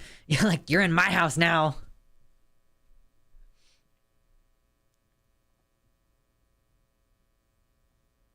I've often heard that people with foot fetishes often work for shoe stores, just like firebugs are often firemen. Can you imagine someone with a foot fetish decides to become like a pediatrician? My brain really could not figure out where to go with that. I meant a pedicure person. Like, what a horrible thing to have to worry about. Like, I'm sat there getting like someone's like touching my feet and they're like, you know, filing my toenails and like painting them and getting and like cleaning the cuticles up and stuff. You gotta like worry if that person is gonna like get off later tonight thinking about your feet, you know? Like, Jesus. But then again, those are probably the only people getting a job doing that. Petty curious, true. Yeah, I didn't mean a foot doctor. I just meant like, yeah, a pedicure person. Who else would decide to start messing with feet if it weren't someone who like wants something out of the experience? You know what I mean? But that's okay because I would never pay someone to touch my feet. My partner was over recently and like rubbed my feet for a second and I just didn't know how to respond. I was like, oh, that's really sweet and it feels good. And I was just like, oh, I don't know what to do. Oh. I'm a slut personally. I feel like the time has come and gone in my life where I could have called myself a slut. Like, I think that period of time is just most likely over from now on, which is maybe unfortunate depending on who you are, but we haven't talked about Texas in a little while. I feel like Florida's been taking up so much of the news with regards to like, that's kind of where all the fascism is coming from. Florida's definitely way out there on this stuff. Now, Texas, let's not pretend like I haven't thought about you in a while, girl, okay? You're still on my mind, baby girl. Texas has continued passing laws that are creating undue hardships for people who live there, especially if you're LGBT. Hold on. You know when you feel like you got a burp coming on? And you're like, I can't keep talking because I'm going to burp in the middle of talking. What's up, Draken? Hello. Okay, I'm not going to burp, apparently. One of the ways in which hardships are increasing for LGBT people, you know, a lot of these things we think of as, oh, they're targeting trans people. This is against trans people, but it ends up affecting gay people as well. And in this one instance, it's because a Texas lesbian bar has been denied insurance for hosting drag shows. She says, the owner, Julie, says, I cried about this for about a week. She's the owner of Houston's Pearl Bar. It's one of only 2 lesbian bars in the entire state of Texas. The owner of Houston's only lesbian bar says her business is in jeopardy after it was denied insurance coverage. She's putting the blame in part on an anti-drag bill moving through the Texas legislature. So this is not even a bill that has passed yet. This is like the horrible combination of capitalism and fascism, is that you don't even have to have this situation where people actually are making it illegal. You can threaten to make it illegal or threaten to take away funding, for example. And then the private entities, because they don't want to lose out on their money, they'll say, okay, well, because of the liability, we will just back out. So that's what's happening here. They've denied them the underwriters because we host drag shows. She says she has insurance through December, but she decided to switch agents a few months ago and shop around for a new policy. During that process, her agent received the denial email. She says, she says, this is the first time I've ever had an email like that. I cried about this for a week. She told KPRC that drag shows were the first thing mentioned in the email, which outlined why the underwriter did not want to take on the risk of insuring her bar. She did not share additional details about the underwriter or the email. Let's see. She said the current political climate fueled the situation she's in. She encouraged followers of the Pearl Bar Instagram account to contact their legislators about anti-LGBTQ bills in the state, including this one that would restrict drag shows on public property, on the premises of commercial enterprise, or in the presence of a child. Basically, it's saying, like, there's just additional restrictions on being able to get insurance, or like, I think part of the issue about this that was so stupid is that the law that's trying to pass about restricting drag shows in certain places, like,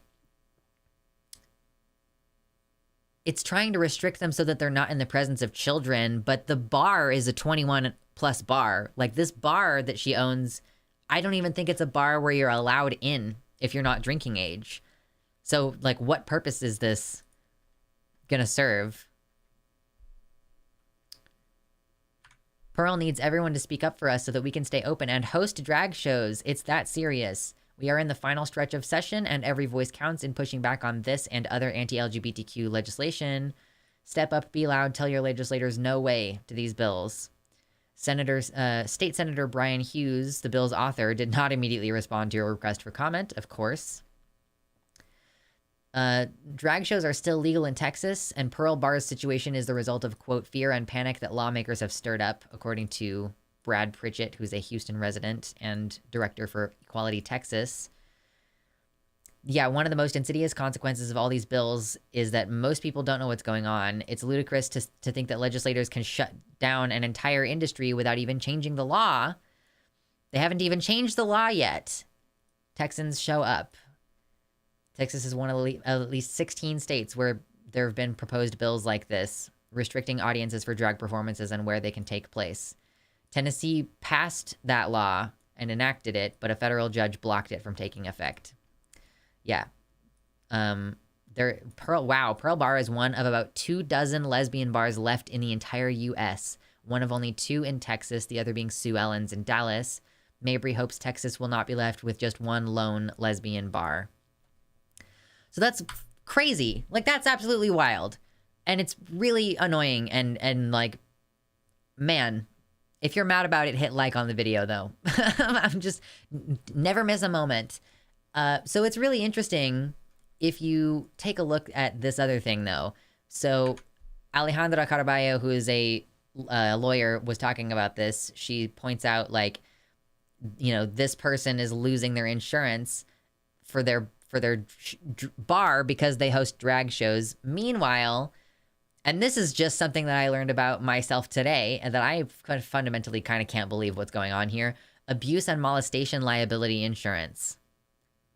Like, have you ever thought about the fact that, like, churches have to deal with lawsuits when sexual abuse happens, you know? Like, it's usually, like, a lot of the time it's not a criminal case because the statute of limitations or whatever. Sometimes it's a criminal case, but other times it's not. When it's not a criminal case, I mean, sometimes even in a criminal case, there might be damages awarded, perhaps. But, like, if someone sues the church and it's found by the court that they do owe damages, then that money has to come from somewhere, right? I guess I've always just kind of thought, like, oh, well, the Catholic Church must just have a bunch of money. They must just have so much money from all the tithing and whatever investments they do and whatever other bullshit they have going on. But no, what the case actually is that they have molestation insurance. This is from BibleVersesNow.com. 7 facts about church molestation insurance, benefits, coverage, and cost. So church molestation insurance plays a significant role because churches are meant to be a place of sanctuary and safety. Still, unfortunately, they have not been immune to cases of sexual abuse by clergy members. The issue of sexual abuse in the church is a complex and sensitive topic, and one of the ways churches have tried to address this issue is by purchasing church molestation insurance. That's not a way of addressing the issue. Like, if anything, you should be willing to pay out as much money as possible of your own money. Like this should not exist. Like, how does this exist? I did not know this was a thing.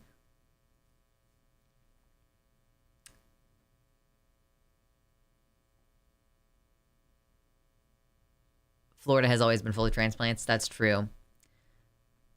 Yeah, like, churches and religious organizations are responsible for providing a safe environment for their members and the public. Unfortunately, instances of sexual abuse can occur, and when they do, they can have serious consequences.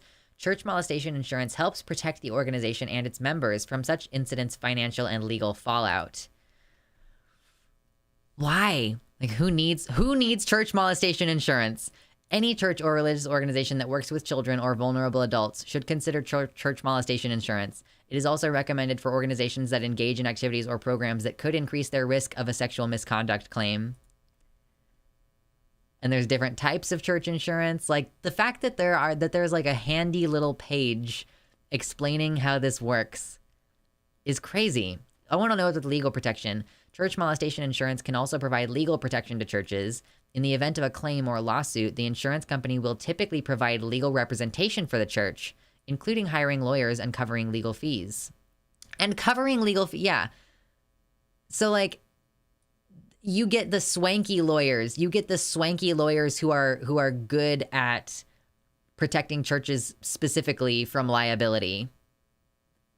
The fact that this exists says it happens even more than we are aware of, for sure. Yeah, like, how about instead of purchasing insurance in the event that your church gets sued for like sexual abuse and molestation and stuff, like, how about you do fucking background checks? And how about when someone offends, you make sure that they get incarcerated for that and they get convicted for their actions so that they then have a record for you to check instead of just shuffling someone around from one parish to the next. Like, you don't create insurance for one-offs. Exactly. You don't create insurance for something like this without there being like some serious systemic issues that you're just refusing to address, which we all fucking know at this point. Not a surprise at all. But like, just how disgusting is it that private insurance companies are like, yeah, we will not insure your business. We will not insure your business, which is hosting alcohol to adults and putting on body shows for adults in a 21 plus setting. As a private insurance provider, we're not going to do that. However, there is an entire industry about protecting churches from legal liability and from financial liability. Yeah, next thing you'll be asking for cops to be arrested for killing people. Come on now. Right. I forgot. I'm being unreasonable. Of course. It was me. It was my fault. So much for worrying about lesbian erasure. Oh my God, true, baby squid. That's the other part of it too. So many of these people who ascribe to the gender critical type of ideology, people who subscribe to anti-trans ideology, one of the arguments that they make is about how, like, oh, you know, well, there's two parts of it. Number one is that transgender men are lost lesbians who have been like so damaged by society's sexist attitudes that they can't even stand the idea of being a woman anymore. And they've betrayed womanhood by transitioning into being a man.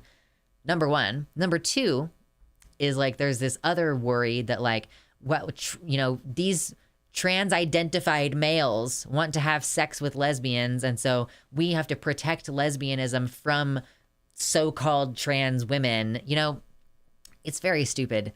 And you will find, the more you pay attention to this, that all of these explanations for why they're opposing trans people, all the explanations that they have, those are post hoc. Those are post hoc explanations. They either hate us or they are simply indifferent to our existence and are using us as the scapegoat for their fascist takeover. But all of the excuses that they have about caring about children, about caring about lesbians, about trying to protect the family, like, those are all lies. They are lying to you. They are not telling you the truth about their intentions. And so, of course, we're going to keep feeling like confusion and upset and like, oh, I can't believe they're so stupid as to do this. No, they're not stupid. They're calculated. Everything that they're doing is measured and calculated.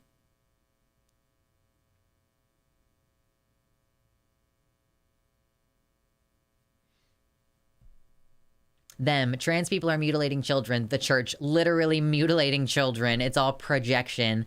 Right. I mean, the church, both of those things, like, okay, mutilation of children, number one. Okay, who's actually doing that? Well, people who get their kids circumcised for religious purposes, for example, or people who get their kids circumcised because, like, they were taught that that's the correct thing to do. And also people who get their kids surgically corrected and sometimes even forcibly sterilized without telling them what is happening to them. Like, there are intersex kids who are born who have internal testicles and they're totally safe and like they're totally fine and healthy. And the doctors will lie and tell the parents, like, there's no way for that kid to have healthy testicles inside them. They will become cancerous, so we're going to take them out. And like, just forcibly removing healthy organs from young kids and babies because they want to normalize them, right?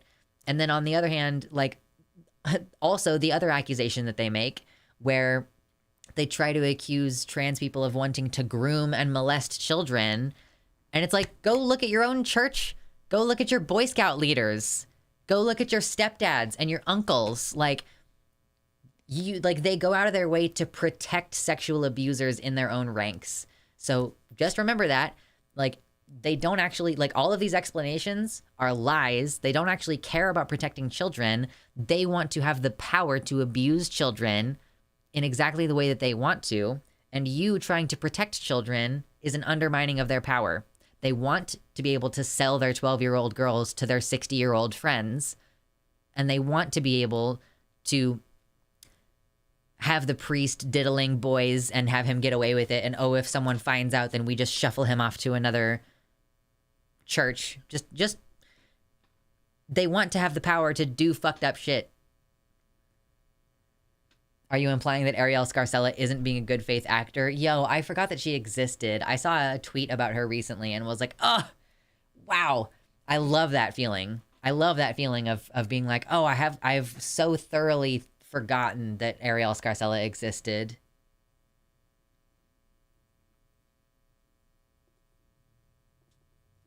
I love all the you never see a Tim who's dating another Tim, or you're just spicy straight, who turn around to see Aaron and Zoe and just unironically are like, that's two men. Okay, then die mad. Whatever way you look at it, it's gay. Absolutely. Good grief. That was a segment. That was a fun little segment, wasn't it?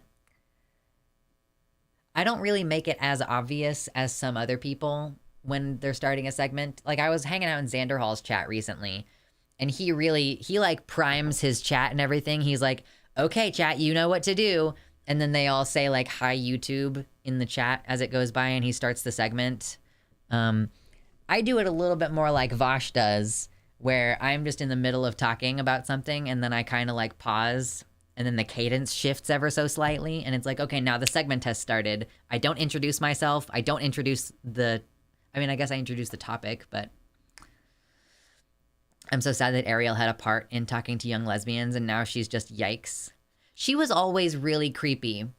I mean, even if you look at old Ariel Scarcella content, it's like, it's all really weird, clickbaity. It comes across like, I would bet that Ariel complains about bisexual girls and says like, yeah, well, bisexual girls only are doing it for attention, and they just want to like, they just want to, I don't know, it's fucking, I got completely off the rails because I read what Gayfesh said. But Ariel seems to me like a lesbian who exploits her lesbianism for clicks and the male gaze. And like, but she also would complain about bisexual girls just doing it for attention. Like, you're not really same-sex attracted. You're just doing it for attention. But she actually, her content was too lecherous to be actually educational. Like, sensationalism, like a trans woman shows me her vagina. Like, what are you accomplishing here? And there's been a couple of trans guys who said that she was uncomfortable toward them. Like, I know Ryan Casada had a video where she convinced him to show her his bottom growth. And he was like barely 18 at the time. And she did that to a couple of different trans guys. Like, did the love bombing thing to some barely adult trans men.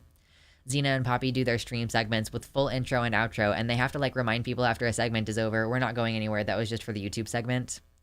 Yeah, I like what I do, which is I'm like, have you heard about this new thing happening in Missouri? And like, that's the start of the stream. I don't like introduce myself. When I edit the video, I pop up the little, like, there's a little thing that comes up over here that says Luxander, and it's about that big.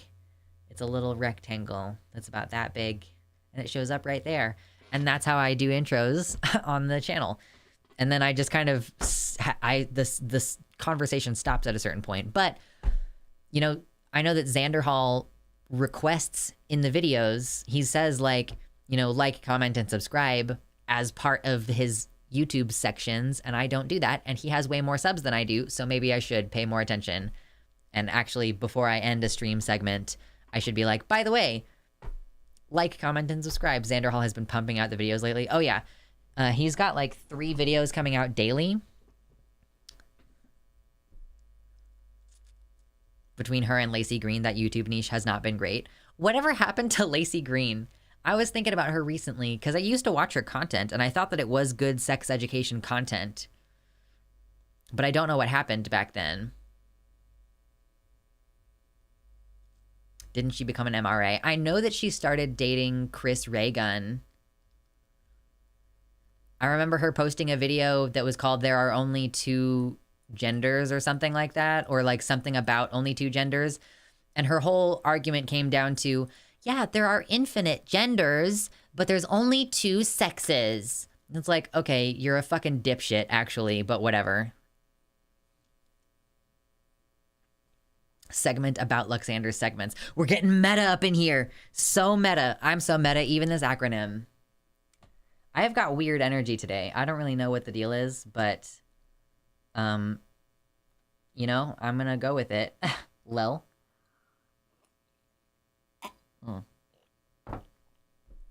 Water is so good for you.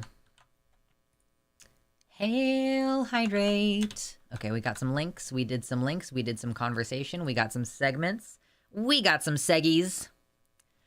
Luxander should place TOTK on stream. I need to find my second capture card, and I don't have enough cables. I would have to figure out how to do that. Also, isn't that really tricky? Isn't it really tricky to stream Nintendo games without having them be, like, copyright struck? Isn't this, like, a problem that people have? I could play TOTK on stream, though. Listen, when I get done streaming today, I'm probably gonna go play it more because it's so good. If sex was real, how come I'm not having any of it? Yo, listen, come on. Currently, yes, I think so, especially Breath of the Wild. Yeah, like, it's really hard to post Nintendo content without them trying to fuck your channel over, right?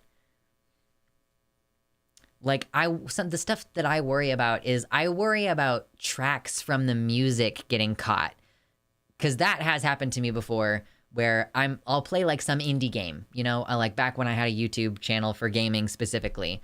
I would be playing some game, and the like music from the game would be something that the game paid a license for, but so it's like not original music to the game. God damn it, I keep saying the game. So they licensed it, but then I play the game on my show, and my content gets caught by the system automatically, you know. So it's like, do I need to I don't get to play with the music on, you know? The music in Tears of the Kingdom. Now, so okay, does anybody else really hate the music that plays when you're riding your horse? Just as a random aside. We'll get back to politics in a second, okay? You have to be careful with those indies with licensed music. Yeah, it's really annoying. I really don't like the music that plays when you're riding your horse in Tears of the Kingdom because it sounds like combat music. It sounds like combat music. So I get I'm like on edge when I'm riding my horse because I'm like, is there something following me? Like, it bothers me actively. Call it Legend of Zegend. Mortal Kombat theme plays, exactly. Mortal Kombat! Anyway, Hi-Fi Rush was deliberately designed with streamers in mind. There are licensed songs, but if you play on streamer mode, they're replaced with game original music. Nice. I'm not familiar with Hi-Fi Rush. That's not one that I know about. Okay, actually, I'll highlight this red because I'm done with that. And then I'll highlight this orange because I still need to play with that. Oh, that's not the right one. That's that. Okay. Yes. Yes, queen! Cool. It's an action rhythm game. Oh! Is it one of those ones where you have to like jump and miss the it's I don't know if it's the Guardian music specifically. Like, I don't know what it is that it sounds like, but it sounds like some kind of combat music. Yeah, you time your attacks to the rhythm and get bonuses the closer you are. And there's also those rhythm games that are like, you have to jump, you play a little cube and you like jump over stuff and you're like, me, me, me, me, me, me, me, me, me. Uploading Nintendo stuff isn't too much of a problem. What happened recently likely was Nintendo of United States thinking that modded Breath of the Wild content was going to be a problem for Tears of the Kingdom's success. Oh, interesting. So like they're trying to crack down on Breath of the Wild content because they think that will undermine Tears of the Kingdom's release. If anything, like, this is a great opportunity, you know, because Tears of the Kingdom came out and people are going to be like, well, I haven't played Breath of the Wild. Should I play that first? And the answer is, yeah, man. Yeah, you really should play Breath of the Wild first. Like, if anything, the sequel coming out so long after the first game means that it's a great opportunity for them to pitch the first game. And, like, honestly, I think the smart thing to do for Nintendo would be for them to sell, like, a package thing of like, here you can buy both games and like a nice box. I know that there's a Tears of the Kingdom like box thing, but I think that they really should have the option to have like a way to sell both games, because I mean, I guess you could play Tears of the Kingdom. I mean, I'm sure that Tears of the Kingdom will be able to hold up without previous Breath of the Wild play, right? But I do think that something is seriously lost if you skip that. Like, if you skip it. Because part of the intrigue of the second game is like, okay, well, here, like, I've played this, I did this whole thing, and now here it's like 6 years later or something, 5 or 6 years later, and Tears holds up completely without Breath of the Wild. Well, yeah, I mean, it's not reliant upon it, but it does have a certain flavor of like, okay, well, here are the things that are different to what it was before. You know, like, you get to Lurelin Village and you're like, okay, well, now there's like, there's a pirate infestation I got to get rid of type of thing, right? I don't think anything is lost per se, but I do think that the experience is enhanced by having played the first game. Oh my God. My sinuses are crazy. Does anybody else have seasonal allergies that are like really acting a fool this year? This is a more complex game than that, because it's got full combat. It's not just like a song chart with Beat Saber. Yeah, true. I love the Guardian music, honestly. I mean, it's fine. Like, I'm not saying that the Guardian music is bad. I'm saying that the Guardian music does its job and activates you like a sleeper agent so that you're ready for combat, right? And that's the music when you're riding a horse also evokes that same sense of urgency, and I find that kind of off-putting. But horse is a good way to get around, so anyway. Almost all the NPCs, except the super important story NPCs, like Tulin and Rihu, act like it's their first time meeting Link. That's not true at all.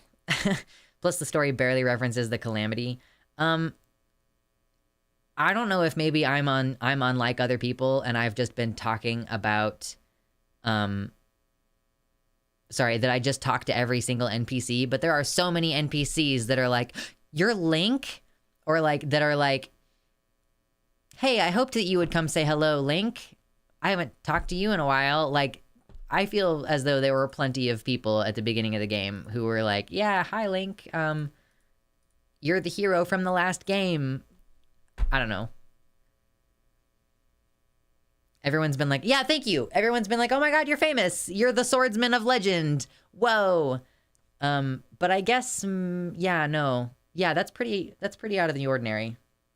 I think most of the time you're just some fucko and everybody's like, who are you? And then you prove yourself to be the hero of legend. Anyway, we're losing viewers. Nobody cares about Zelda.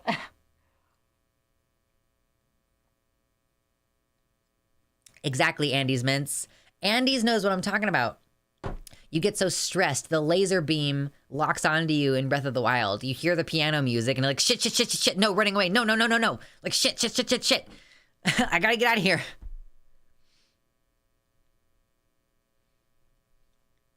Nobody cares about some fucko. Right. Just some fucko. Anywho, let's continue on with our next segment, perhaps. I love Zordar. He's my favorite anime protag. Zordar. Zordar.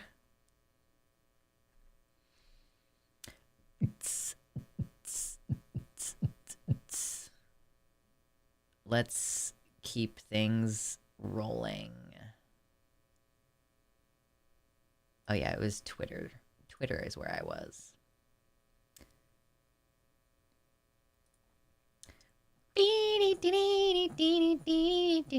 I got Mettaton music stuck in my head right now. That's what's happening to me, is Undertale.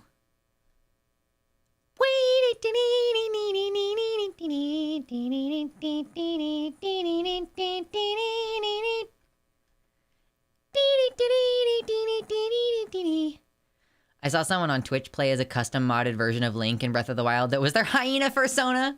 Oh, that's fun. That's too fun. Okay, let's see. All right, let's get to the thing that the title of the stream is actually about. Okay, this is only like a 30-second video, so it shouldn't take us too long to get through it and do our commentary and everything. But if you have not yet hit like, consider hitting like real quick, okay? Because we have lost some viewers and we want to gain them back for when we're doing another politics segment. Look at the dramatic, just the dramatic difference in like the lighting suddenly becomes very intense when my finger gets close to here. Ooh. Giant anime hands. I am such a weirdo right now. I will say there's a lot more stuff to explore in the new game. Oh yeah, I mean, I haven't even, like, I don't really like being below because it freaks me out, but I'm gonna have to explore there soon. Yeah, canceled for copyrighted music, exactly. All right.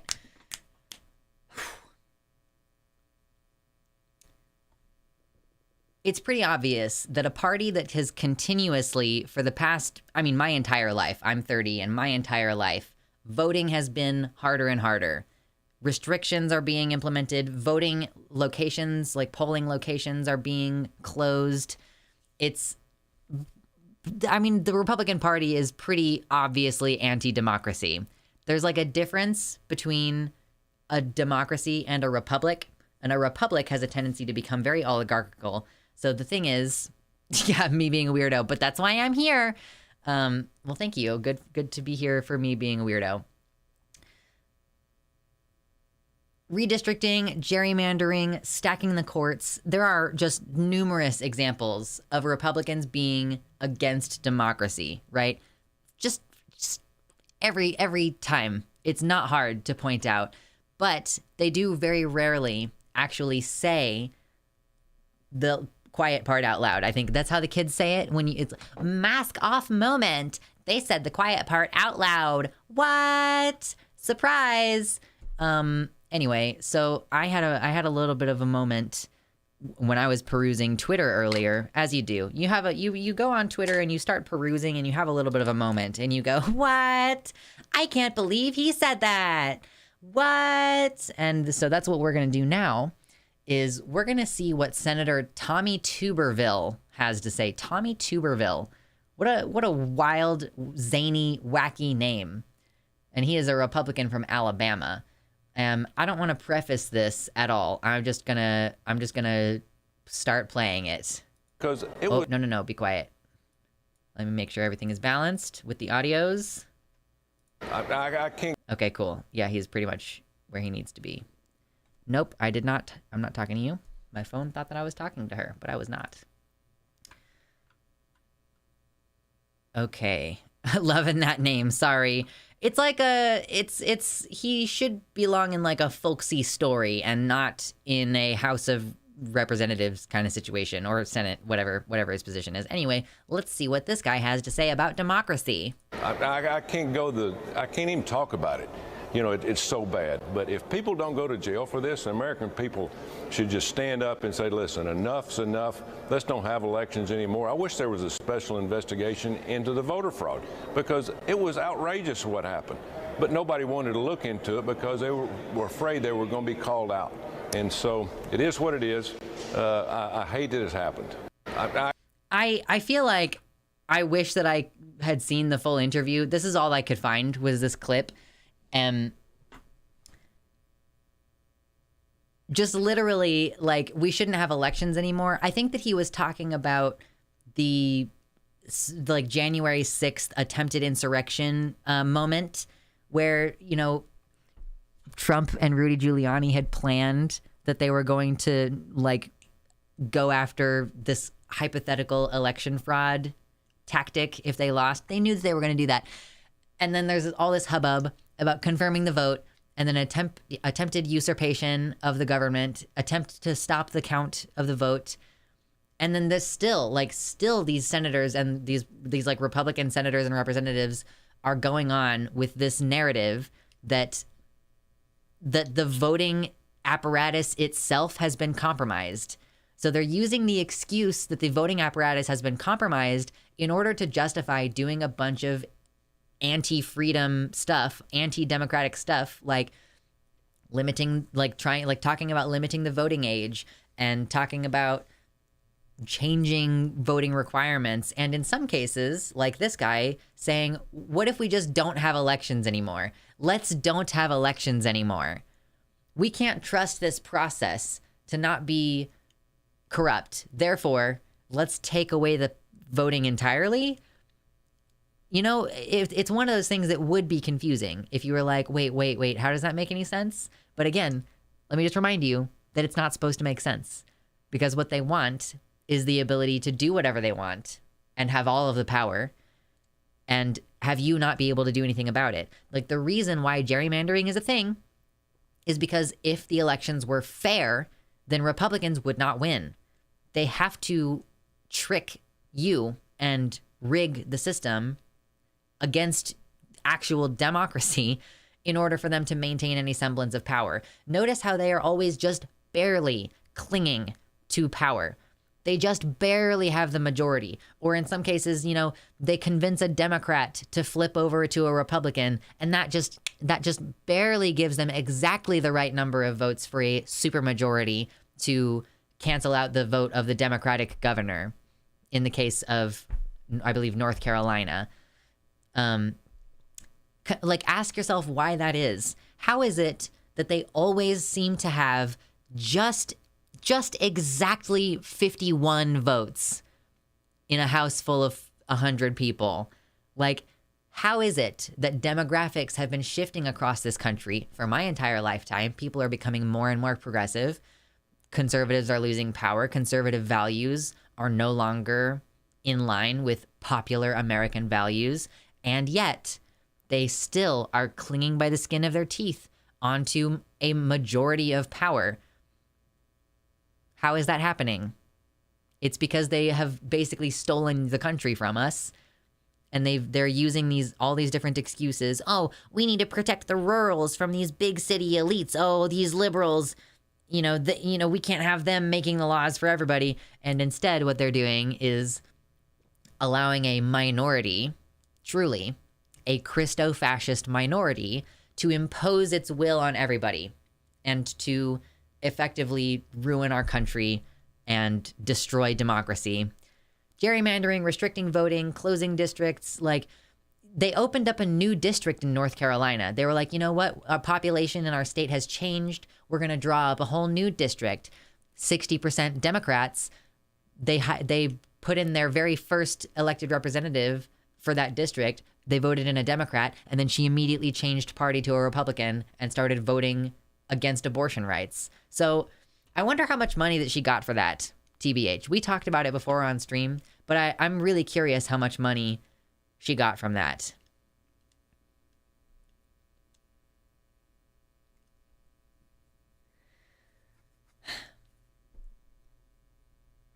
But democracy dies in darkness. So one of the things that's really important for us to do is continue talking about it, which means that if you think that this kind of conversation is important, it would be incumbent upon you to interact with the video by liking, commenting, subscribing, and sharing the content with other people. Because I want this type of message to get out to more folks who might not listen otherwise. We got to try as many different ways as we can to get through to people and get them to understand that they don't get to be apathetic anymore. You don't get to be apolitical. If you choose to be apolitical, you are choosing the side of the monsters. You are choosing the side of the people who are evil. So if you want to help us in our fight against inhumane, disgusting, evil people who are stealing the government from you because they want more money, fundamentally is what it's about. They want more money, and they don't care how much suffering for you or your children is going to happen. So do your part. I'm doing my part. Do your part by liking, commenting, subscribing, and helping spread the message. They will lie, steal, cheat, threaten, blackmail, bribe, use violence, and still fear losing. Yeah, they know that they're wrong. The Republicans have only won the popular vote once in a presidential election since 1988 IRC. I haven't looked up the numbers in a little while, but that is basically, Republicans do not win the popular vote. They just don't. They just don't win the popular vote. They only maintain power by underhanded trickery, using the excuse that, these city elites can't be the ones running our government, as though it would be so bad for people to have health care and environmental protections and climate change initiatives. Like, this is what they're fighting against. When they say, we don't want the big city liberal elites to have power, that's what they're fighting against. They're fighting against you and your kids and your family and your loved ones having a full and complete and comfortable life. Bush only won the popular vote after first losing the popular vote. Oh yeah, so he lost the popular vote the first time around, and then his second term won the popular vote. Damn. Yes, Ariel Scarcella is a lesbian turf who, let's take a look at, every once in a while we just got to take a look and see what's up with Ariel Scarcella. That was the end of the segment. What is she up to lately? What's her most recent video about? Her most recent video. Ooh. Oh no. She is still on this train. This is the only thing she's doing. Fat trans privilege is here and it's gross. So her most recent video is fat phobic. Lovely. Girl, your skin is so terrible. I'm like, I need to start working on my skincare because I know that I'm almost 30 and I'm going to start to get these, I'm getting these under eye wrinkly stuffs. I don't even know if you can see because I'm so tiny on the screen for me. It's like, I'm getting this stuff under my eyes and I don't want to look like fucking boot leather the way that Ariel does. Do you see this fucking leather? Man, I guess that's what happens when you live in California. So yeah, and then the second most recent video is "Don't want trans dick? You're bigoted." Lesbian dating app CEO. Yeah, which it's called. It starts with an H. What's the name of this? I can't remember what the name is of the app. Bumble, Honey, Hose. It wasn't. Was it Her? It's just called Her, like the movie. Anyway, this lesbian dating app said, if you're a turf, get the fuck out. Hinge. Was it Hinge? Something with an H. It was a lesbian dating app, and they were like, turfs, get the fuck out of here. So, of course, Ariel made a video about that. I'm trans versatile. I'm trans and not trans. TikTok cringe LGBT. So we're going to, it looks like we're reacting to, some teenagers again. Female masking. The new, quote, trans looks scary. Queer theory has taken over medicine. It's not good. I identify as holy and godlike. Trans male in women's sports. I feel like a superhero. Also, Riley Dennis is back. Oh, I hadn't seen that Riley Dennis made a new video. That's cool. Thank you to Ariel for letting me know about that. But yeah, it's pretty much just her being a major turf. That's the only thing she has going for her.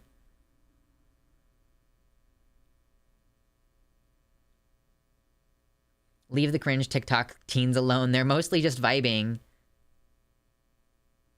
Honey bumble hose. I was just throwing some words out there. I don't even know if half the things that I was mentioning were even dating apps. I know Honey is not a dating app. Honey is like a free service. Riley Dennis. Is she back? She did not post a new video on YouTube. So what is this about? Is this just about her on Twitter? Why are you talking about Riley Dennis? She's so sweet. She hasn't done anything. Riley Dennis like pivoted to making Avatar: The Last Airbender content and then stopped making content at all like a year ago. I kind of wonder what she's up to. But why is Ariel talking about Riley? I don't see her in this video at all. Where is she?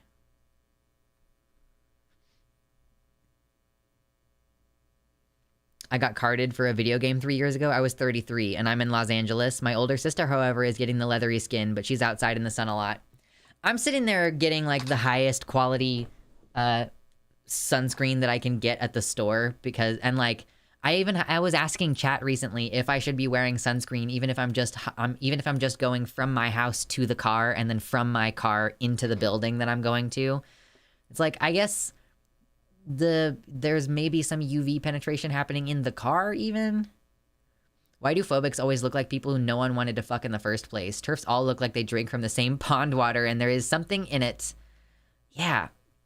Like this, like why does she think that anyone wants to fuck her? Like why is this the thing that she's stuck on? Okay, I'm trying to find, oh god, Ariel has an OnlyFans. Of course she fucking does. Why are you talking about Riley? Riley Dennis, not Riley Grace Rochong. Okay, this is like we're doing some TikTok reacts. This is what I'm doing, y'all. I'm scrubbing. Oh, wait. We're scrubbing. She mentions Riley right up top. Hold on, let me just turn on the captions because I don't want to hear her voice. Remember Riley Dennis?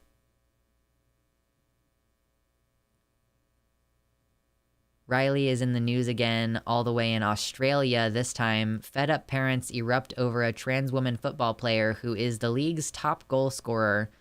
But it's the allegation the trans athlete injured female opponents from an opposing side in a match that has caused some fed up parents and players. Apparently 12,000 emails were sent to the league according to this article. No one has had any reasonable response despite all the emails, warnings of injuries and how unfair it is.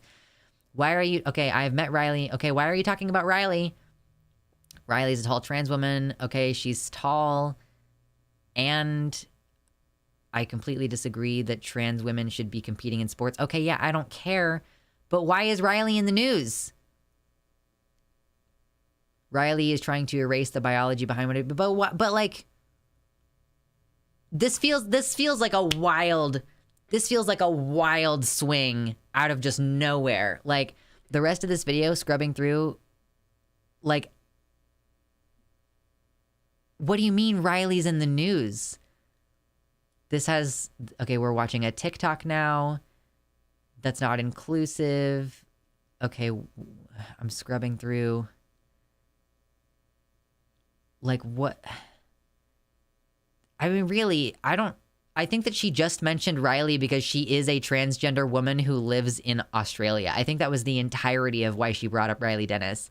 The fucking harassment that poor woman has to deal with, even though she has not been creating YouTube videos for a year.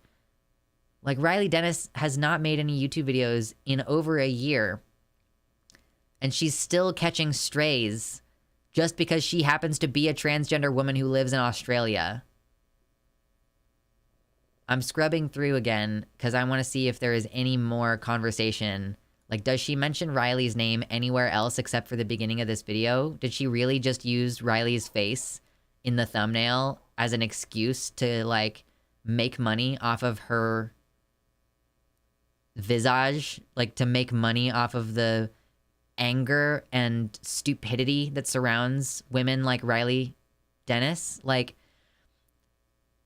I can fully explain why genital preferences are transphobic. I've done it before. I'll do it again. But yeah, she only mentions Riley toward the beginning of the video, and she doesn't quote anything Riley said. She's just invoking the idea of a sensational trans woman that she can point to, and like something inflammatory that she said 5 years ago can be weaponized against her now. So this is who this is who Ariel Scarcella is. She is a disingenuous fuck, a terrible person, and like someone who is frankly stealing oxygen from the rest of us. Can you do it? I've tried to explain it to my cis friend. He don't get it. I mean, yeah, if you want, I can give you the rundown really quick. Like, first of all, when cisgender people say they have a genital preference, they are using the word preference wrong. They're not saying I prefer one over the other. I, as a transgender person, prefer penis over vagina. That is not the same thing as saying I would never date someone who has a vagina. It means I'm more familiar with dick, and it's kind of like something that I have more experience with. So a preference means you could take either way. Like if someone offers you ice cream and they're like, I have chocolate and I have vanilla, which one would you prefer? And you don't like hate either of those flavors. They're not disgusting to you, but maybe you do prefer vanilla. And you're like, well, I'd prefer vanilla. But if they ran out of vanilla, if they were like, do you want chocolate or vanilla? And you said, I would prefer vanilla. But they were like, oh, shoot, I just checked in the freezer and I'm so sorry, but we actually just ran out of vanilla. You'd be like, okay, well, I'll take chocolate. That's fine. That's what a preference is. We're talking about disgust and aversion. So if you would not date someone because of their genitals, like you wouldn't even consider it, well, okay, what goes into that? What goes into that usually is a bunch of cis heteronormative assumptions about what those genitals are like and how that person wants to use those genitals. And the fact that they're saying on a blanket basis, I refuse to engage with anyone with this type of genitals is inherently transphobic, because there is no way of doing that without there being some level of, I'm assuming that trans person is fundamentally similar to the original sex that they were. So like if you're refusing to date a transgender woman because you're like, I'm just grossed out by dick, okay? Trans women's penises are not at all the same as cis men's penises if they've been on hormones. Like trans women's penises are smaller. They have a different smell, a different taste, a different texture. And plenty of trans women don't want you to touch their dick at all. They probably there's an assumption that a trans woman with a penis is going to want to fuck you with it. Like a lot of trans women are bottoms. They don't want to use their dick in that way. A lot of them don't want you to touch it. A lot of them don't want you to look at it. A lot of them are like, I'm going to keep my panties on and let you touch my butthole, and like, but I'm going to keep my front part tucked away, and like you're not going to touch it. So like there's a fundamental lack of curiosity and a fundamental like dehumanizing assumption that goes into the genital preference discourse, like, and it also like leaves out the fact that trans women in general, like their body, their skin, their smell, like all those things are like the same as cisgender women if they've been on hormones for a couple of years. So it's basically just a whole bunch of assuming things about us. Like the reason why it's transphobic is because you're taking everything that you think you understand about who we are as human beings and you're reducing it down to our genitals. You're reducing it down to one factor, and there's inherently bioessentialist beliefs that go into that. Some people are actually sexually repulsed by some genitals. There's a difference between not wanting to date trans people and knowing what your limits are for valid reasons. So, I'm going to have the unpopular opinion and say that that's fucking stupid, and also that I don't think that being sexually repulsed by some genitals in any way can be done without there being transphobic assumptions in there. You might think like, I'm genuinely like, you might say like, I genuinely am just not physically attracted to people with darker skin, but like your negative feelings toward that are still fundamentally racist.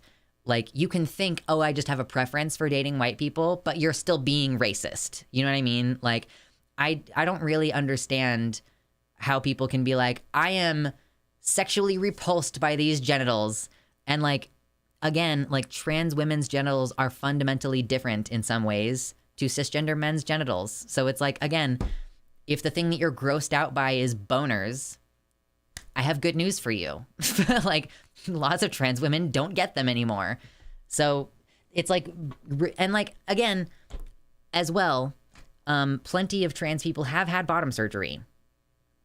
So you can't say, you know, I wouldn't date a trans woman because they have dicks, because that's also a bioessentialist assumption that like, that they even have a penis. There are probably cultural influences, but it's hard to tell. Yeah, I don't know. Like, I feel like if you're really grossed out by pussy, maybe you just haven't met someone who knew how to clean themselves, because like some people are genuinely not taught how to clean themselves. I'm literally trans and have tried to push myself to sleep with pre-op trans men. It wasn't fun for anyone.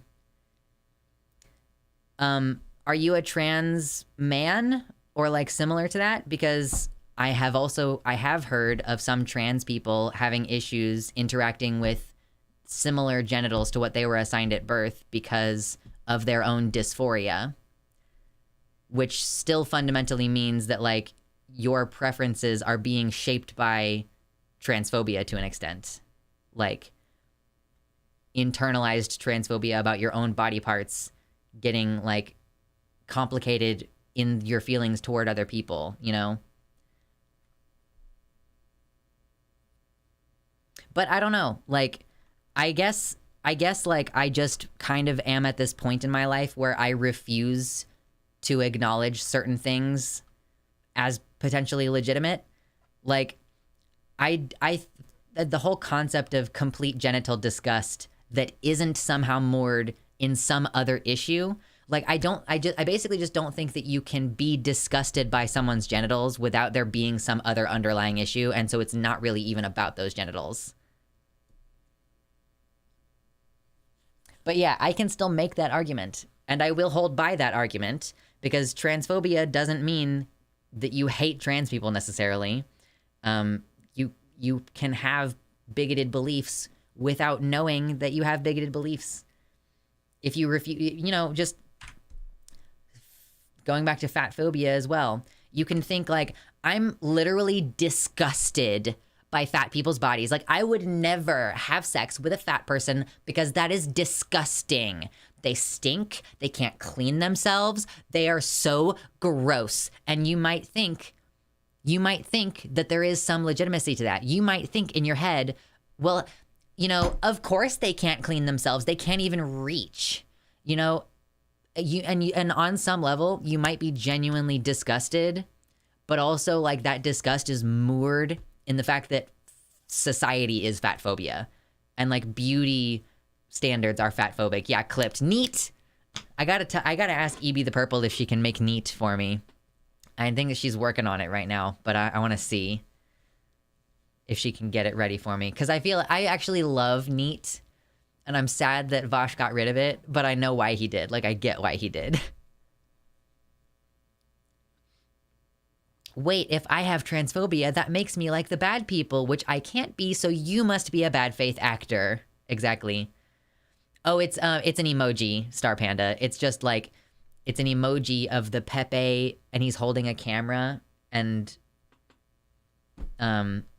it's like it's like if you say something problematic during a stream that someone could clip out. Like, if you ever seen Scooby-Doo, the live action movie, the second one, and there's like a part where he's like, Fred's like, you're just trying to get a clip of me saying something like, I think Coolsville sucks. And then later on, it is on the news, and she just clipped out the part where he's like, I think Coolsville sucks. So yeah, that's the joke. The joke is that I'm getting clipped out of context. I thought it was Bender holding a camera. Well, yes, I mean, it's a Pepe. At least I thought it was a Pepe, and it might be a reference to Bender holding the camera, but I was just saying, like, the context of when people use the emoji is when you're like pointing out that the streamer just said something that could be clipped out of context. And unfortunately, Vosh is frequently clipped out of context. So, excuse me. So I can see why he got rid of that emoji. Bender bending Rodriguez. He got rid of F too. Why? Why did you get rid of F? Wait, yeah, because that's one that I don't have, right? I don't have F? No, I don't have F. He got rid of it just before I got the website kicked on last year. That's a bummer.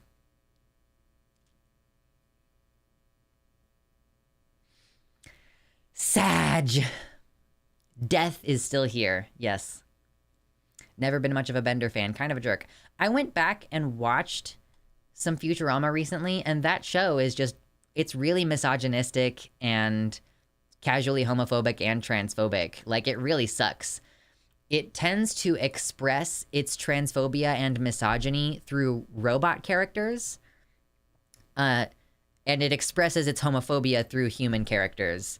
But yeah, I mean, it's pretty bad. It's like not fun to watch in retrospect. Failing YouTuber who's pivoting to transphobia as a market opportunity. I really wish that I had anywhere, like, I really wish that being a decent human being was profitable, because she's a terrible human being and she makes so much money. She has 748,000 subscribers. Can we just get me to 100,000 subscribers? I would be well chuffed if we got to that point. It's not gonna happen, maybe ever. But man, I can fucking wish. Okay, well, you're literally saying, Eric, that you have issues with genitals because of your own trauma and flashbacks. Like you have trauma from something else, and that's influencing how you feel. Like, that's not the same thing as being like attraction without trauma can normally include disgust towards certain kinds of bodies. Like, disgust towards certain kinds of bodies doesn't exist absent of like these negative influences, you know? I hate going back through old shows and having those realizations. I used to love How I Met Your Mother in my denial days. Now it's got so many trans jokes. I had to sell my boxed copy. I couldn't watch it anymore. Yeah, I quit watching that show in the last season because I just got bored of it. It got really annoying. I stopped watching it. I like to make references to something sometimes.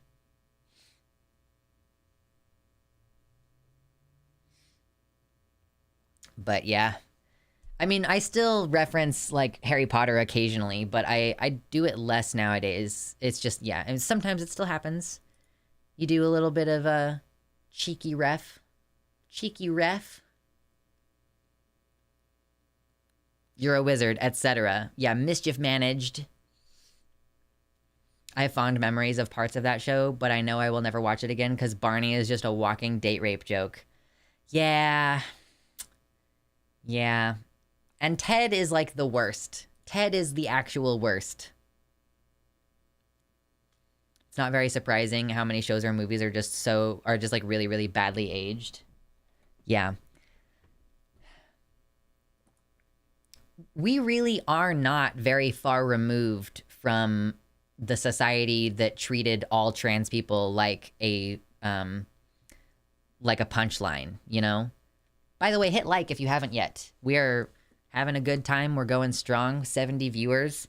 I would love it if I could get this show at a point where we regularly have like 100 viewers. You know, I want to see some increase this year. So I'm keeping consistent on my schedule. I'm keeping the content coming out for sure.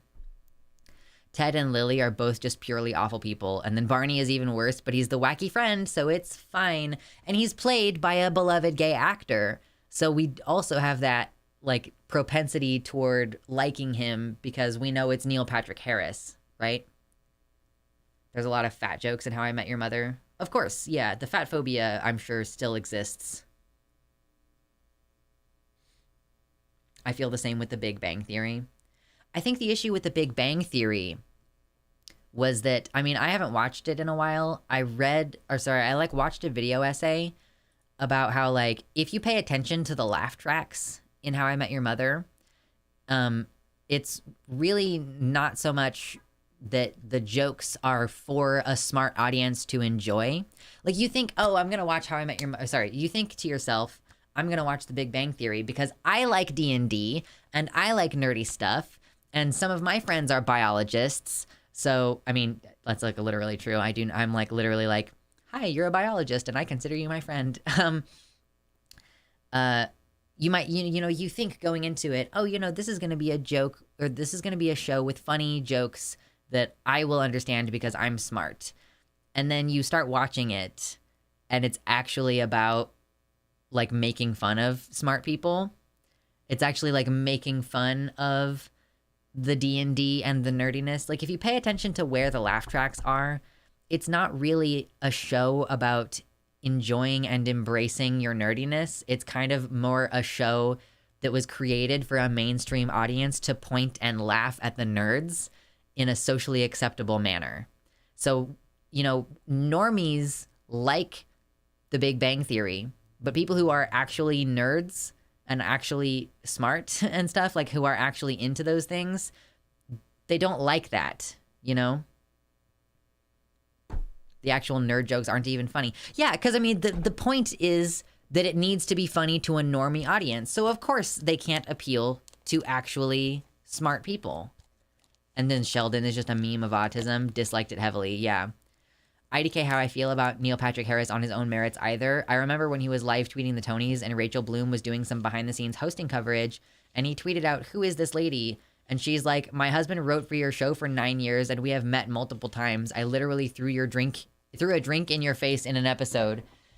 Oh, so I used to like Neil Patrick Harris, but I do agree. I kind of think that he as an individual is kind of a shitty person nowadays. If for no other reason than I heard that who was it? Was it, I can't remember the name of there was some singer who died of an overdose, a female singer. I want to say Amanda Bynes, but that sounds wrong. Like, I don't think that Amanda Bynes is dead, but some female singer like that who died of an overdose, and Amy Winehouse, thank you, Amy Winehouse. And didn't Neil Patrick Harris, like, at a Halloween party or something, had a cake made of her dead body? Like, it was supposed to be a representation of her dead body. The cake. I love the sitcoms without laugh tracks videos. They're so creepy. Oh my God, true. These fucking losers actually like things. Cringe. Cringe.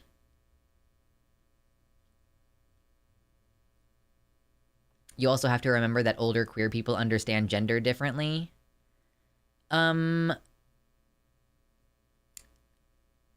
I dispute that. What do you mean older queer people understand gender differently? Like, as though we haven't had out and proud trannies since, like, the entire of human history, including leading the way in queer discourse to make it what it is today? I don't know. Some great LGBT shows out now, thankfully. Owl House, Dead End Park, etc. I do think it's normalized. I do think it's, like, more normalized now to sell LGBT acceptance in their product, basically, in their shows.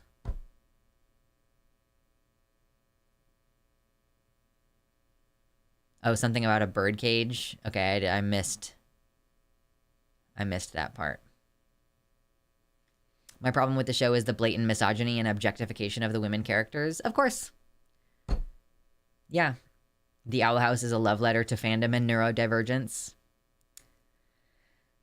I don't know. I'm so testy about watching new media that there's been plenty of shows that people are like, this is good LGBT representation. And I'm like, I don't want to watch it though. I'm like, I'm good. I'll go back to watching Game of Thrones and House of the Dragon. Like, I don't know. Those are my comfort media. BoJack has really good asexual representation. Big time asexual representation. How many times have people recommended you watch Andor? It comes up once in a while. People aren't like pushing Andor on me, but I have heard that it's good. I'm interested in it, kind of. But yeah, I haven't logged into Disney Plus in a bit. I actually don't know if I ever logged into Disney Plus. I was given the login for Gay Fascist login on Disney Plus, and I don't think I ever got in on it. I was like, oh yeah, one of these days I'm gonna have to really sit down and watch some of these shows, and like that's like a project. That's like time that I have to spend actually paying attention. Yeah, I know. I did never log into it. I meant to.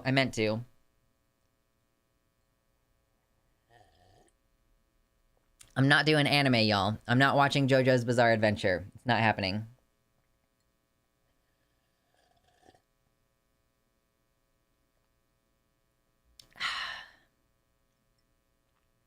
The generation before boomers understand gender better than boomers and Gen X. Yeah, what is it about boomers that make them such uniquely terrible people? And like folks who are older than them actually sucked less than they did? I watched the first episode of JoJo's and I just couldn't. Anime is so tricky for me to get into. I need to watch more Attack on Titan, but I really only like to watch dubs, so I have to like sit there and actually watch it, which is tough. Or I'll like put on Attack on Titan in the background, and I'm playing a video game or I'm doing something else, and I'm like, oh, Kyojin da, and I'm like, oh, they're talking about the Titans again. I like the Kyojin. I'm like, oh, I know they're talking about Titans again. Or I'm like, Tsuyoi des, and I'm like, oh, you know what? This is Mikasa talking about how she's strong and everybody else is a weak bitch. Like, my grandma, who was born in 1909, was way better about trans people than my boomer parents. She said it's between an individual, their doctor if needed, and God. They really did seem to get it back in the day. Ooh, we have 98 likes on the stream. 98 likes on the stream right now. 98 likes on the stream. I'm glad someone else watches dubs. My weeb friend got annoyed that I watched Squid Games dubbed. Wait, what? I thought that weeaboos were supposed to be dubs only. Or no, did I say it wrong? I said it wrong. I meant subs. I was trying to say, like, I can't watch anime because I only watch it in Japanese. Which means that I have to sit there and actually watch the TV and not... Yeah, so I just said the wrong word. I meant subs. I'd be watching subs and not dubs, except for Full Metal Alchemist Brotherhood. That one I will watch in English. But it's like you lose an essential quality, I think. I have to do dubs because ADHD. Yeah. It maybe, I don't know. I think that so far my choice has been I would rather not consume the media than consume it in a way that it wasn't intended to be presented. Like, I guess that's where, yeah, I'm flashing that Gatorade sponsorship. Yeah, I don't generally watch anime because I think that you are missing out on an essential quality because the voice acting in Japanese animation is so different. And so, yeah, like, that is the original work. And I think that it's like a butchery of sorts. You're, like, not getting the actual artistic intent of the show if you watch it in English. But I watched Full Metal Alchemist as a little kid in English. So that one I do watch in English, and it's the only one. I read Naruto the manga. I did not watch the show.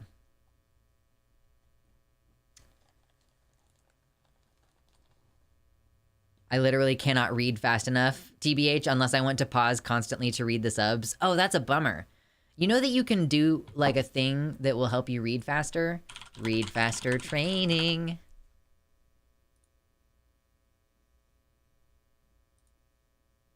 Oh, no, don't make me open an account. Fuck you. God, are you kidding? Like,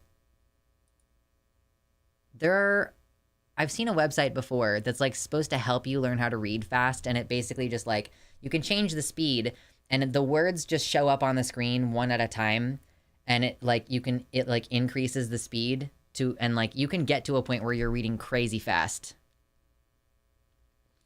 That would have been true 20 years ago, but dubs have gotten a lot better now and try to get as close as possible to the intent of the original Japanese. Okay, I mean, I guess that's fair. Maybe what I should do is go back and watch the first season of Attack on Titan with the dubs and see if that is fine, you know? Like maybe, because I've already seen the first season in Japanese, so maybe I'll do a comparison and determine whether it's something I can get behind. We'll see. I've had to explain to 2 different people this past week how transitional care works across all ages because they were like, yeah, but child transitioning. I've been so mad this past week and a half. I'm glad I'm on vacation because it's frustrating doing things with the public. Oh, yeah, I know, Shade. It's really tough. I don't speak to people in real life very much, but I know that... Okay, here's my plan. Here's my plan. If I get accosted in a bathroom or something, I'm going to tell people off because most of the time, I'm just wearing a sports bra in public. I'll tell people off about how, I'm allowed to use the female restroom. And then if they call out my voice, I'm going to be like, I was in a house fire when I was a kid, so thanks for that. Thanks for calling attention to my voice being fucked up, but your transphobia is fucking bullshit anyway. And then I'll take the opportunity to go ham on people for being fucking stupid about trans people. I will pretend to be a cis woman if it means that I can call out transphobia. I don't know, we'll see. I'm generally just trying not to have conversations like this with people. I also think part of the problem is the internet. Older generations were not bombarded by misinfo without a way to navigate it properly at a constant rate. Boomers have the internet but didn't grow with it and thus lack proficiency in fact-checking. That's fair. I guess boomers sort of did grow up with an amount of trust in the system, having the checks and balances. They wouldn't put that on the news if it weren't true, kind of thing, not realizing that they themselves have been living in a curated, manufactured consent existence because the news was always lying to them, or at least it was always curating very specific narratives, you know? AOT dub is pretty good, IMO. Okay, well, that's good. I remember watching Trigun dubbed, and then I tried watching it subbed, and I was like, oh, I hate Vash's original voice. That's fair. It's sad because both of these people were younger than me, both either millennials or Gen Z, not even a boomer. This is why the education is so important.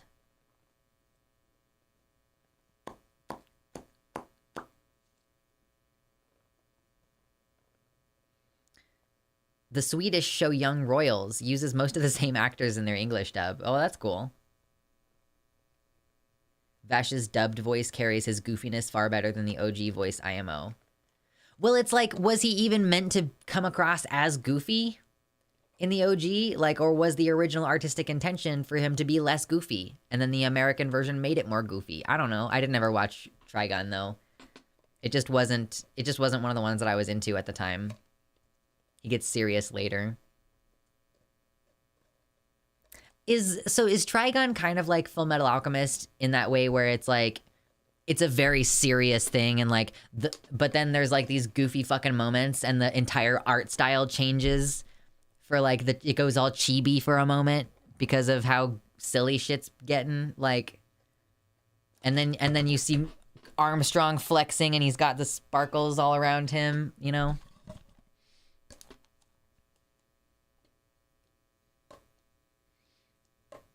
Man, these animes are old.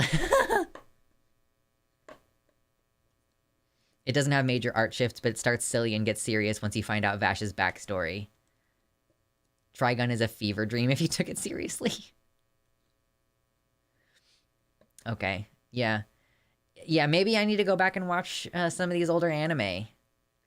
It's not really something that I prioritize. Vash loves donuts. I've already had a lot of sugar today. But I don't know what I'm eating for dinner tonight. I have not planned to head that far. Have you seen Chainsaw Man yet? No, I don't even know what that is. Vash hides his skill by acting like a slapstick cartoon, so it looks like he lucks into winning fights. Oh, so you mean Vash is Jar Jar Binks?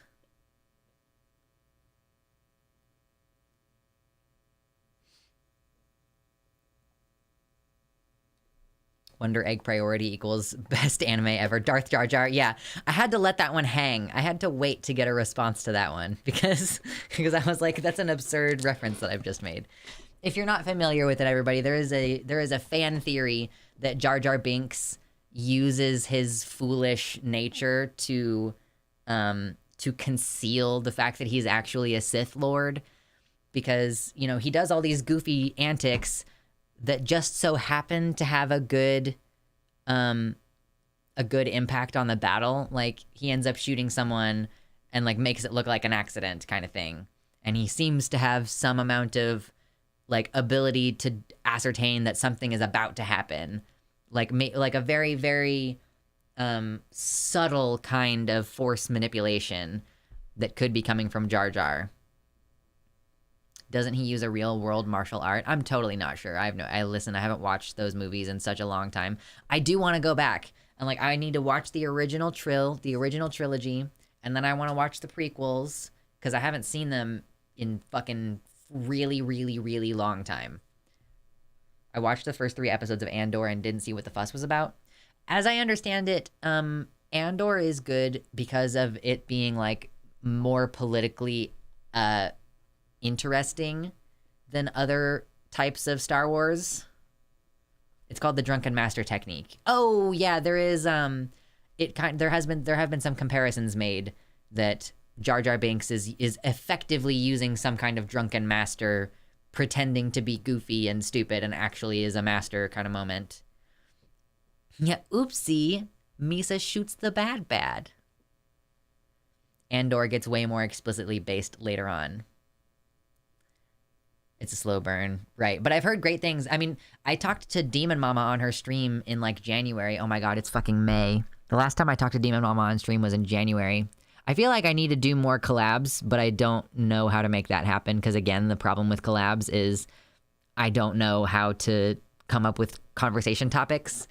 Like, maybe I need to watch Andor so that I can then talk to Mama about it. I don't know, man.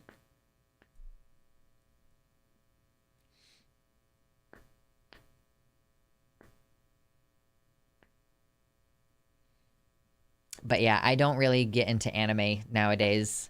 I was into Naruto big time when I was a kid. I was one of those teenagers who was doing the Naruto run. You know, I was doing this shit. Like, man.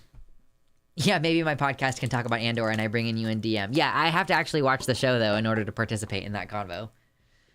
DM is obsessed with Andor. I know. The last time I spoke to her on stream, she had just finished watching it, I think, and she was like, oh my god, and I was like, wow, I'm sorry that I can't talk to you about this.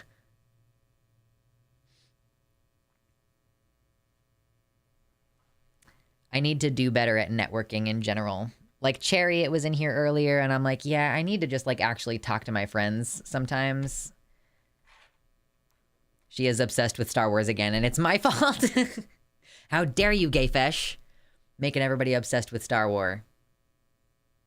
I did a Naruto run last week. Fucking nerds. Oh, it's so cringe. But it made me happy at the time, so I cannot complain. Naruto was actually pretty good. I only watched it for... I mean, I guess I watched the anime for a while. Or no, I read the manga, not watched the anime. I can't do words right now.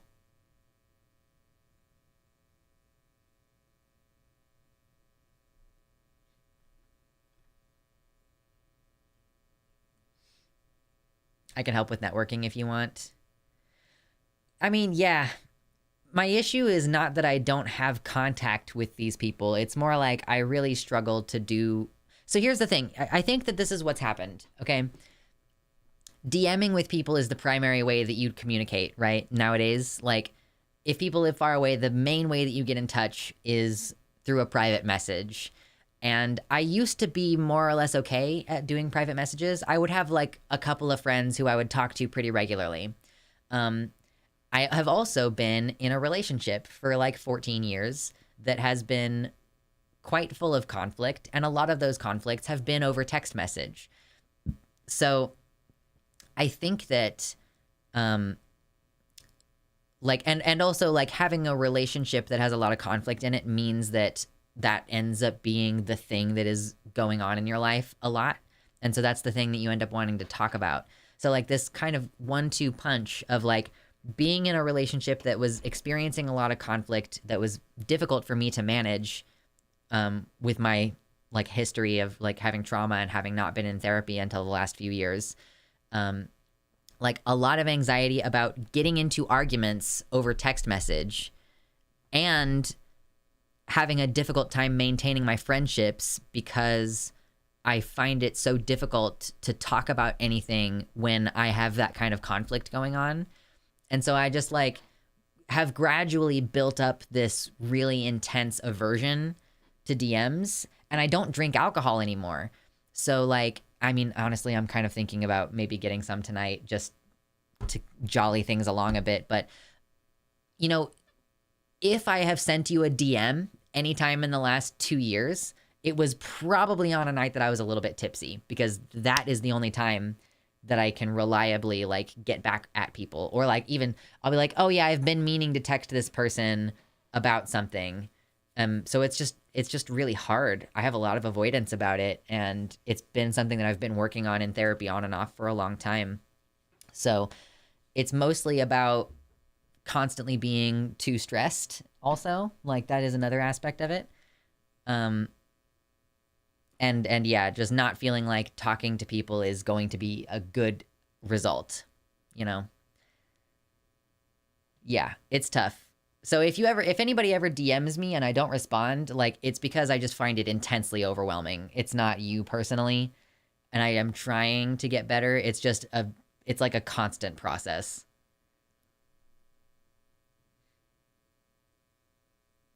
I was in DC for 4 days, told my friends not to worry if I didn't text back, but they wouldn't have noticed. ADHD life. Yeah. And then it's like, oh God, I haven't messaged this person in such a long time. Like, how do I get back at them? Like, how, you know, like it feels terrible, and it feels like I'm making excuses, and it's like impossible to be friends with people when you're like this. So I just kind of don't have very many friends. Oh, good grief. Did I have anything else on my list today? I feel like I had something else on my list. Oh, yeah, I don't want to watch this, though, because this is going to make me mad. I don't want to watch this. This is from the Young Turks, anyway. I don't want to give them any attention.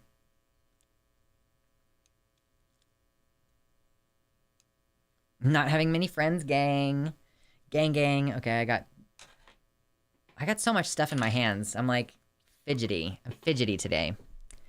Goodness. Oh my God, it's warm in here too.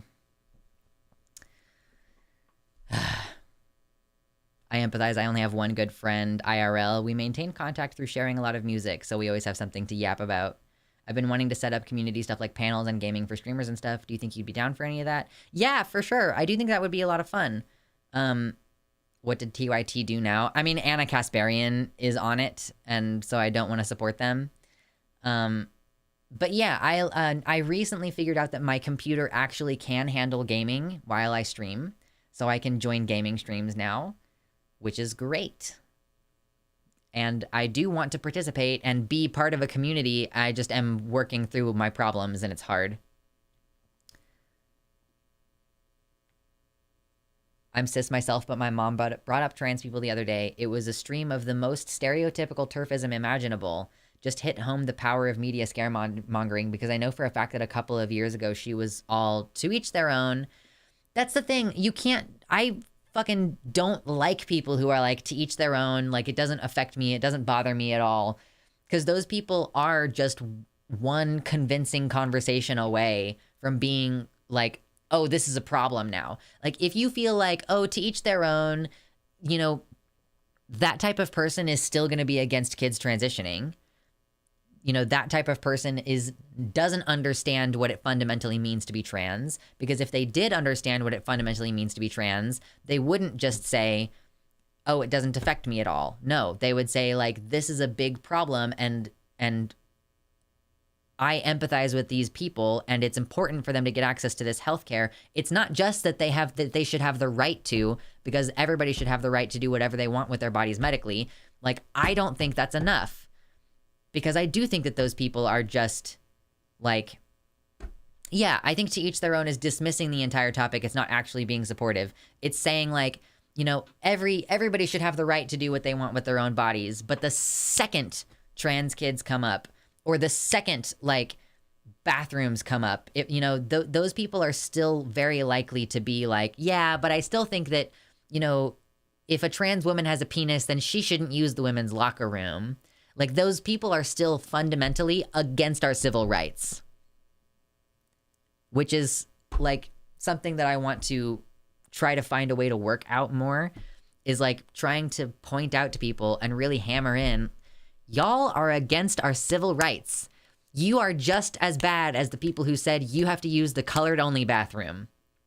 Like there is no difference between those two things, but they think like, oh, well, that's because, you know, we realized that being racist is stupid, and we used to think that there was a fundamental biological difference between white people and black people, but we understand that that's fake now.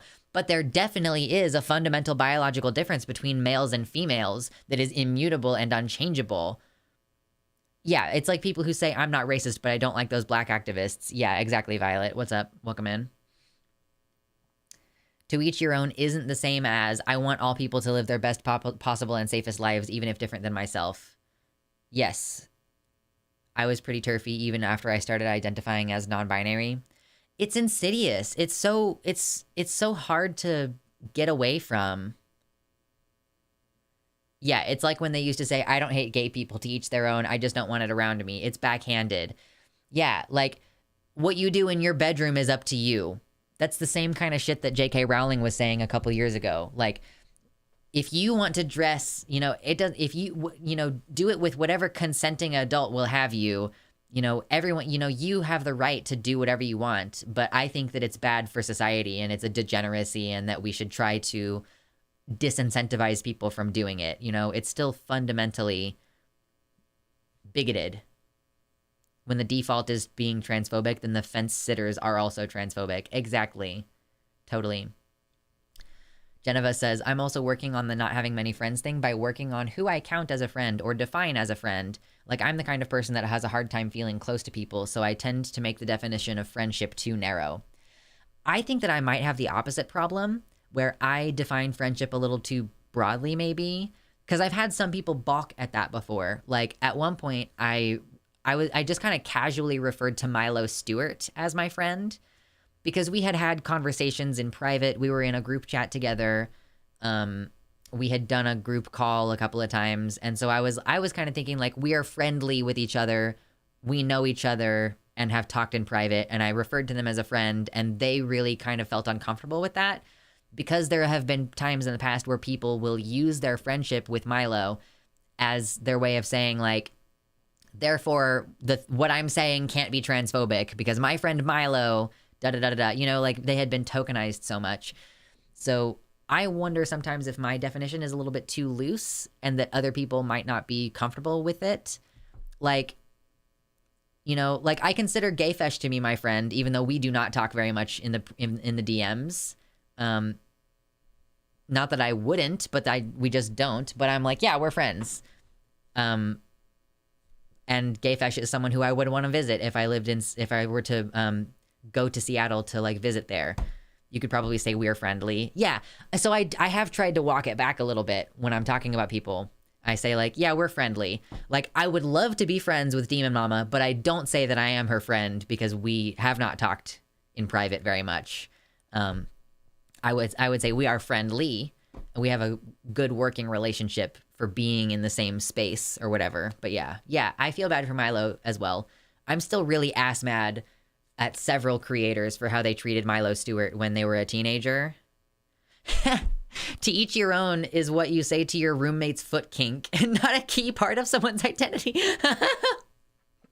Oh no. That's true though. That's true. Not to mention the internet makes the line of friends so weird because some of my best friends I haven't even met in person yet. Yeah, like I consider people friends who I'm like, I don't even know your real name. Like, I don't know what your human name is. I appreciate people like you who are more casual with the word friend because it helps me redefine friendship for myself. Yeah. And like, I just have a willingness to show up for people even if we don't know each other super well, you know? Like, there are some people who I don't know very well, but if they were moving and they really needed help, I would help them, you know, with like COVID notwithstanding kind of thing, you know? Like most trans people, if I meet you and you're trans, I kind of automatically feel like we are friends until you reveal yourself to be a trans medicalist or something. Also might just be a neurodiverse thing. I tend to have a lower barrier to friendship than most people. Yeah, we're just puppies. Autistic people and ADHD people, we're just puppies. We're like, oh my God, you're cool. Like, we're friends now. I'm so excited. Good night, chaotic organized. Yes, yes, yes. It is, if you're a European fan, it's getting quite late. My parents used to have a dirty joke. To each their own, said the farmer as he kissed the cow. Nice. I've never seen one of my closest friends full face, but I would also die for that. Queer. Yeah, exactly. Excuse me. That parasocial shit is awful. Yeah, I feel like I don't really do a good job of maintaining parasocial distance from my audience. Because I'm a very open person, and I think that it probably gives the wrong impression sometimes. Like an impression of more familiarity than actually exists, but I also try not to sweat it too much. I used to care a lot about managing the parasocial relationship. I mean, after basically like watching Peter Coffin's content about it, but nowadays I can see the ways in which it can be exploited, but I am not making any active attempt to exploit the parasocial relationship. So I don't think it's impossible for me to do things that do exploit the relationship. I just know that I am trying my best to manage that. Yeah, most trans people are my friends, even if we don't know each other and or have never met. Yeah, I meet a trans person in public, and I'm just like, yep, we're friends. I am going to be good to you, and you are going to be good to me, and it's going to be amazing. Parasociality is not inherently bad the way that some people talk about it. It's just something to acknowledge and navigate correctly. Right. You know, I don't want to exploit the feeling of closeness that viewers can tend to develop and like say, oh, you know, well, since we're such good friends, then you're going to support me financially, right? Like, I try to do my best to avoid that. And I also try to be clear, like, I mean, there is no way for me to know you all in the same way that you know me. Like, to some extent, yes, but I am not seeing your faces. So there's a level of closeness that you experience with me that I don't experience with you individually. Like, you as a chat are like one kind of force with like different brains putting thoughts out there. But like, yeah. I find it interesting that Lux has a liberal use of friend because my ADHD self is super guarded and avoidant. Yeah. I mean, it just depends on the person and the situation, right?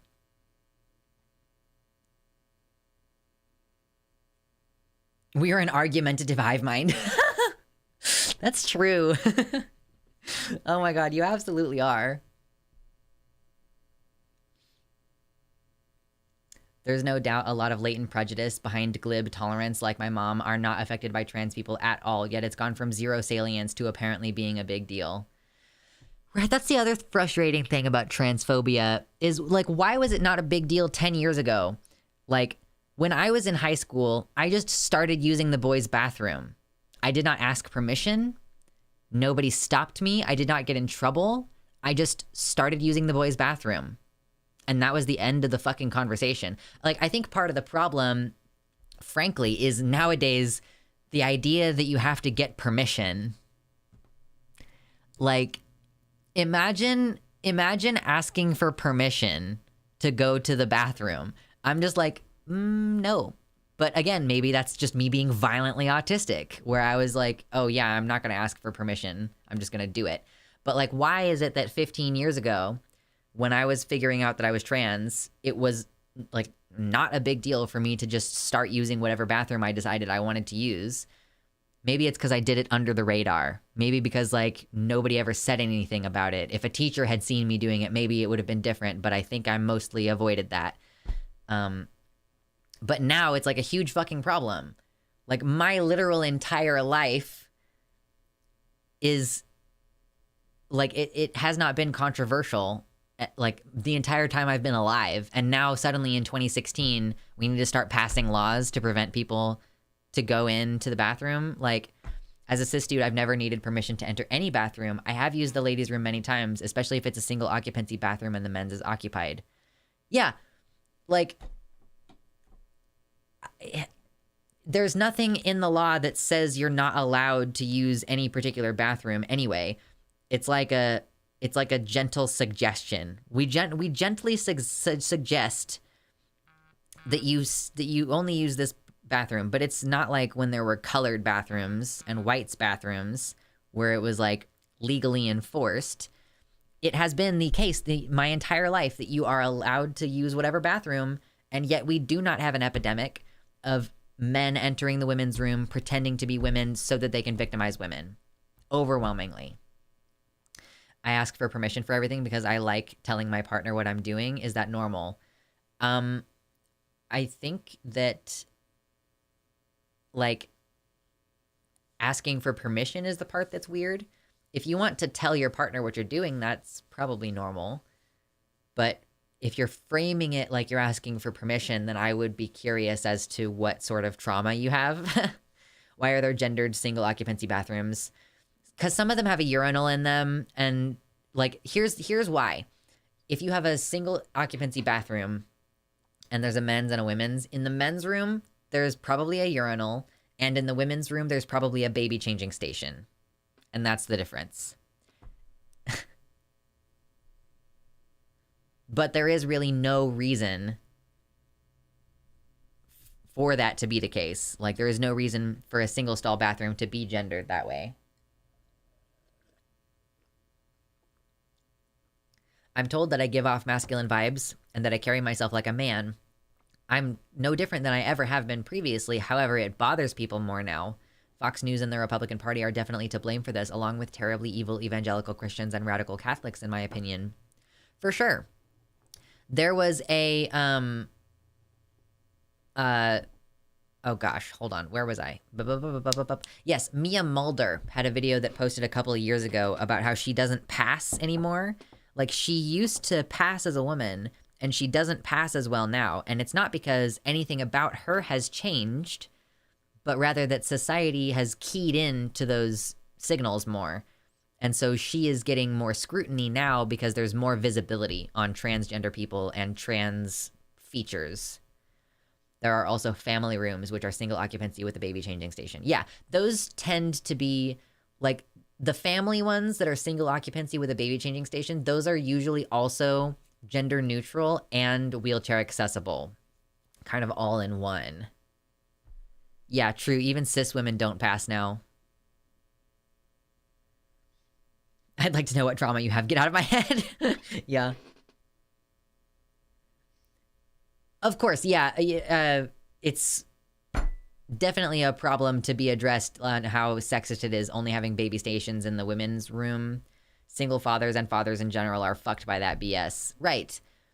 And, like, a lot of the times, if there is a baby changing station in the men's room, it's, like, disgustingly dirty or, like, has been broken or fucked up somehow. Like, the idea that there are fathers out there who have to put their baby on the bathroom floor. I mean, usually they put down a, like, baby changing mat or something. But the idea that you have to put a baby on the floor of a men's bathroom in order to change their diaper, like, Jesus Christ. There was a video of a woman questioning a cis woman in the bathroom, telling her she shouldn't be in there because she thought the woman was trans. I think we actually went over that video on stream a few months ago, Shade. If it's the one, it's a video that starts inside the toilet stall, and the text on the screen says, "I knew she was talking about me, so I started recording." And she thought that the woman thought that the woman in the bathroom stall was like a 12-year-old boy.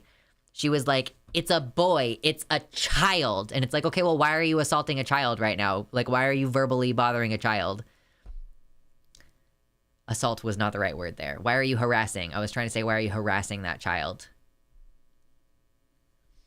And I know a lot of dads who will go into the women's room and announce, "Hey, I have a baby, just need to use the station." And like 99% of women are normal about it. I worked at a gas station once with a really big bathroom, and once I went in there to use the restroom, and a man came in. Because I worked at a gas station. This is so fucking stupid. Okay, are you ready? I worked at a gas station back in the day where the men's room and the women's room were on opposite sides of the building, okay? But when you went up to whichever one, the men's room or the women's room, it still did this thing where it splits into two halves.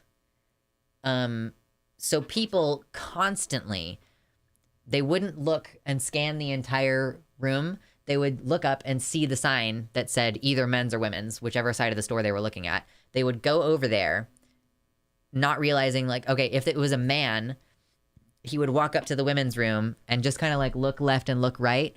And since the typical assumption when that T intersection happens is that one side is women's and one side is men's. So we would have men just like walk into the women's room because the bathrooms were designed in a stupid way in that building. And I've been in the bathroom where a man walks in and goes into the stall and goes to the bathroom and then comes out and leaves, and afterwards realizes like, oh yeah, like I was a cashier at that place, and he apologized to me when he was checking out. He was like, oh my God, I'm so sorry. And I was like, it's not a big deal. Like, it literally doesn't matter. I think I said to him, I think bathrooms should be desegregated anyway. So I was like, I'm not worried about it. But I was, pre-transition, pre-medical transition, but I knew I was trans at that time. Have you already talked about how Arkansas literally wants to segregate schools in 2023? I haven't talked about it yet. I think I read a little bit about it. Is that Sarah Huckabee Sanders? Is it a Sarah Huckabee Sanders moment? My dad was a truck driver and used to take me out on the road with him as a toddler. I've been in so many gross men's rooms. Ugh. Bathrooms like this are a nightmare as a legally blind dude. Oh, God, yeah. Like, you gotta walk up to the wall and, like, touch around until you find the braille thing that says men's or women's. Fucking irritating. So, yeah, I haven't looked into the Arkansas thing to see any details. Was it literally, like, they want to segregate it black and white again? Like, they want black kids at different schools than white kids? Is that what the deal is? It's a little bit late in the stream for us to have a segment about it. The braille is often inaccurate on those things, too. I never cleaned. Yeah, it's occurring to me now that I don't think I ever cleaned that thing, and that's supposed to be a touch surface. But also, you don't always get taught to clean the touch surfaces, which seems, like, that's not something you're taught when you're taught how to clean the bathroom. They're like, do the mirror and the countertops and all this stuff, but they don't really have you, like, they have you clean the toilets, but they don't really tell you to clean the doorknobs. Like, that's something that you should do. Like, every time I go to the gym now, when I am preparing to use the machines, I wipe down every touch surface, like every place where I'm adjusting the machine or every place where I could need to touch to adjust the weights. Yeah, I just will not. Because within the span of 1 week, I saw 2 different white cis men sneeze directly into their hands and then immediately start touching the equipment again. Like, last month, this happened. I was like, dude, we're in the 4th year of a fucking global pandemic. What is wrong with you? This is disgusting. Like, oh man. If it weren't for the fact that I could easily get my ass kicked or shot, I would become like a really annoying mom in public. Like, some part of me wants to walk up to people and be like, were you raised in a fucking barn? Who the fuck sneezes directly into their hands? And then literally just starts touching the equipment again. One of the guys, like, sneezed into his hands and did one of these, like, dusted his hands off on his pants, and then just went back to touching shit. Didn't even walk over to where there are there's hand sanitizer at the gym, and they didn't. Neither one of them. One of them was like 1 week on a Thursday, and the next one was like the next week on a Tuesday. So within the span of 1 week, I saw 2 different cis men sneeze into their hands and then immediately start touching workout equipment without sanitizing or anything. Even without the pandemic, that's fucking disgusting. it's not staff's fault they don't get trained correctly. Oh yeah, no, I'm just commenting on the fact that that is definitely supposed to be a touch surface, and I was not taught to clean touch surfaces like doorknobs and the braille. But then also, yeah, if the sign isn't translated right, that's not something I would have ever had any control over. No, I'm 100% sure it was 2 different cis men.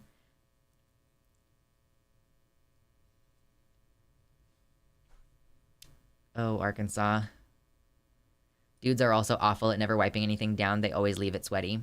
So, okay, can we have an unpopular opinion moment? Or at least I want to know if this is an unpopular opinion, okay? I want to know something. And this applies to the dryer and to shit at the gym, okay? Here's the thing. When I'm about to do laundry at, like, you know, the laundromat, like I don't have stuff in my unit, so I go to, like, the laundromat and I do my shit there, okay? I always clean out the lint thing before I put my load in the dryer, and I do not clean out the lint thing after I finish my load in the dryer. I always clean it out before, and then I don't bother after. Now, similar thing at the gym, when I'm about to use workout equipment, I wipe the equipment down before I'm about to use it, but I don't usually wipe the equipment down after I'm finished.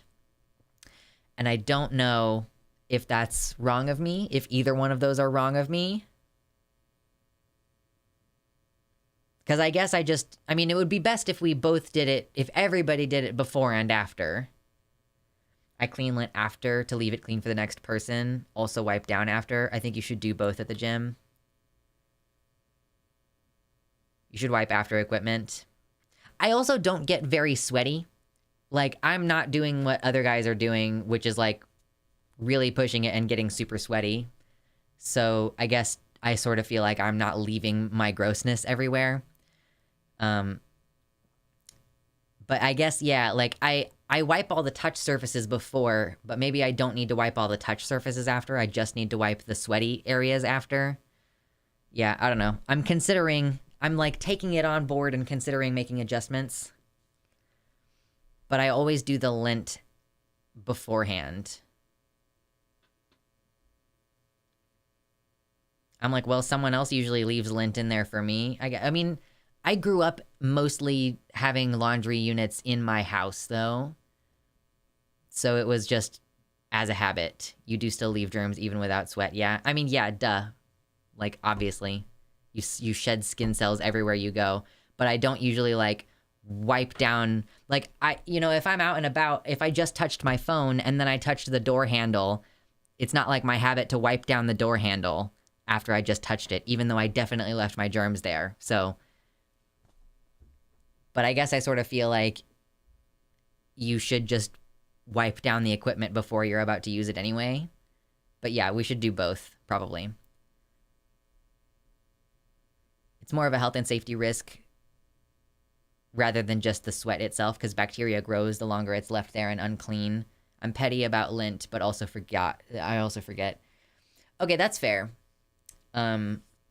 You might want to make sure that there's not, like, festering occurring. That would make sense, for sure. We still have 56 viewers in here. We're just sitting here talking about laundry and lint and stuff.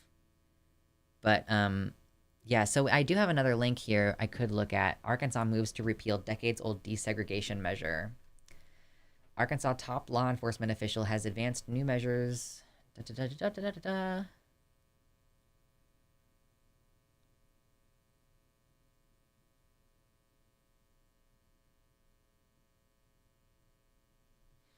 going to have to read this and understand it later. I think it's a little bit late in the stream for me to try to do a segment. My voice is starting to get really tired.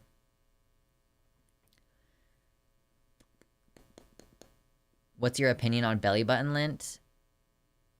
I don't get belly button lint. It's Tummy Tuesday. Uh-oh, we haven't gotten enough donations for me to do Tummy Tuesday, though. Too bad. But, like, I don't really get belly button lint. I have a belly button piercing, and I don't get stuff in there, really. So, I mean, I guess I don't really have a strong opinion on it, because I don't think I've ever interacted with belly button lint for real. Gen Q, for people more familiar with OCD than I, is the sort of ritualistic cleaning of all surfaces a real OCD thing, or is that a pop psych misunderstanding? My understanding with OCD is that what's happening is that you have some obsessive thought that you can't get rid of, and that you have a behavior that is associated with the thought, but which is not necessarily connected to the thought. Like someone might compulsively clean stuff, but it's not necessarily because there's a germophobia aspect.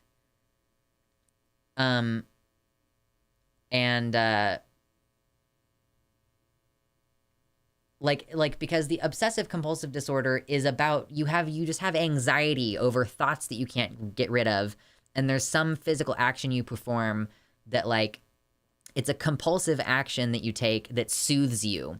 So it's kind of like stimming gone mad. Like, I actually kind of wonder if OCD isn't just like autism that's like expressing itself in a certain way, where you're just like, I need to do this thing in order to feel calm. And it's like not related a lot of the time.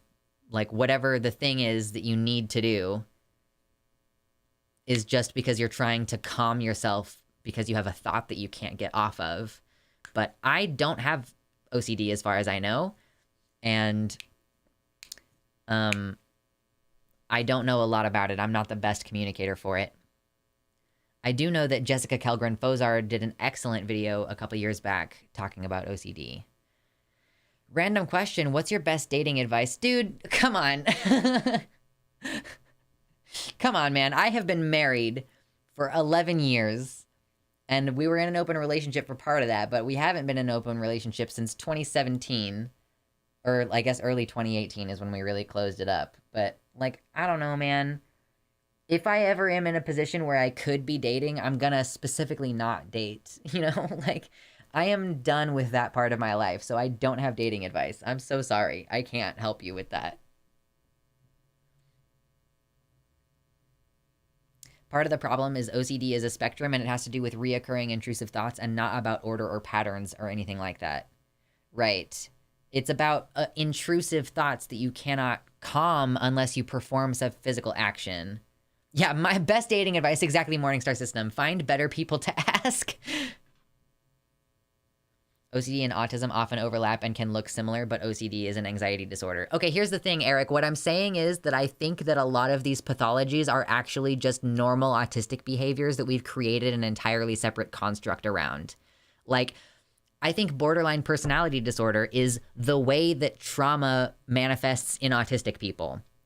Like, I don't actually think that borderline personality disorder is its own legitimate independent thing. I think that it's just a construct that we have built around the completely normal trauma responses that autistic people have.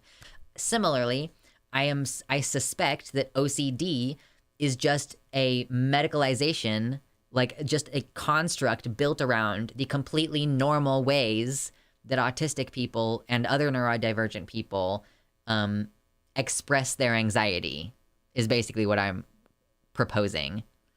Compulsions can be a manifest of treating the thoughts, but it's the thoughts that are the... Yeah. So Violet points out, like, the actual problem in OCD is not the compulsive behaviors. The problem is that there are thoughts that they can't get over. And so it's like similar to how we treat ADHD based on its disruptive symptoms. So people are like, well, ADHD means that you can't stay seated. You have to get up and act out and do all these things. And that's like not a good way of describing the disorder because it ignores all of the internal things going on within ADHD. So yeah, similar thing with OCD.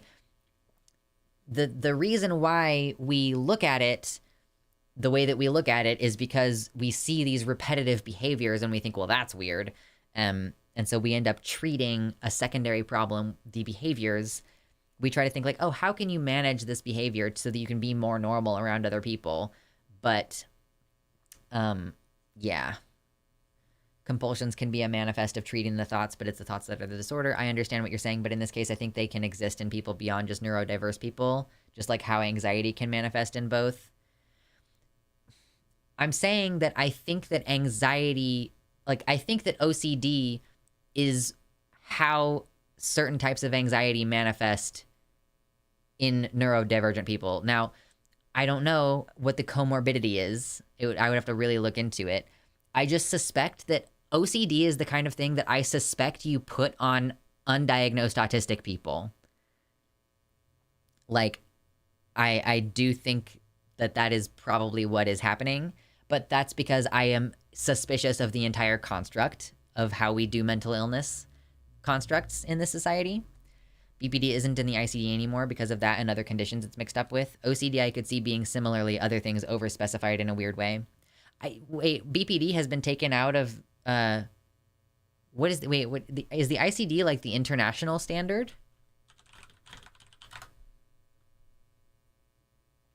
International Classification of Diseases. Okay, so this is from the WHO. The World Health Organization apparently has taken borderline personality disorder out of its... Man, that would be a funny conversation to have with Jess and Xena. Because I know, like, I am firmly on the side of, like, listen, I've been diagnosed with borderline, and the treatment that I received for it was highly effective. Like, highly, highly, highly effective. However, I think that the entire concept of BPD is fake. And I remember when the, this may have been similar to the dysphoria conversation, but like Poppy was tweeting about how like borderline personality disorder is a real thing because her behavior is well explained by it. And I think that we would definitely disagree if we had a conversation about that. But it would be an acrimonious disagreement because the problem with arguing with someone like Poppy about these things is that Poppy's legitimacy for her expertise is moored in the legitimacy of the system that she's been trained in. You know what I mean? Like, so if she starts questioning the premise of how we diagnose disorders, then that means questioning the premise of the thing she has a degree in, basically. So it's not going to be possible for me to have a conversation with Poppy about borderline personality disorder or gender dysphoria, really. But specifically the BPD thing is like, she's not only going to make the argument that her behavior is well explained by this construct, but she also is like attached to it. Could you post the link to that BPD article? Oh, do I? Wait, is that from me? Do I have I don't have a BPD article. I was diagnosed with OCD by like 3 doctors before finally getting an autism diagnosis as an adult. Yeah, it's hard. My security cameras in my house help me. Did I put the garage door down and then I check my camera instead of incessantly going back to my house over and over again? That, you know, it's definitely useful. I'll definitely say that the structures of how BPD is talked about are extremely useful for actually treating my issues, and also that I distrust the entire psychiatric institution due to how it has tormented plural people throughout its existence. Oh, the WHO, sorry. I didn't actually find the article about, I just wanted to know what the ICD was. BPD removed from ICD. Let's see if I can find it. I don't know if there ever even was an article about it, or if it was just that they quietly removed it.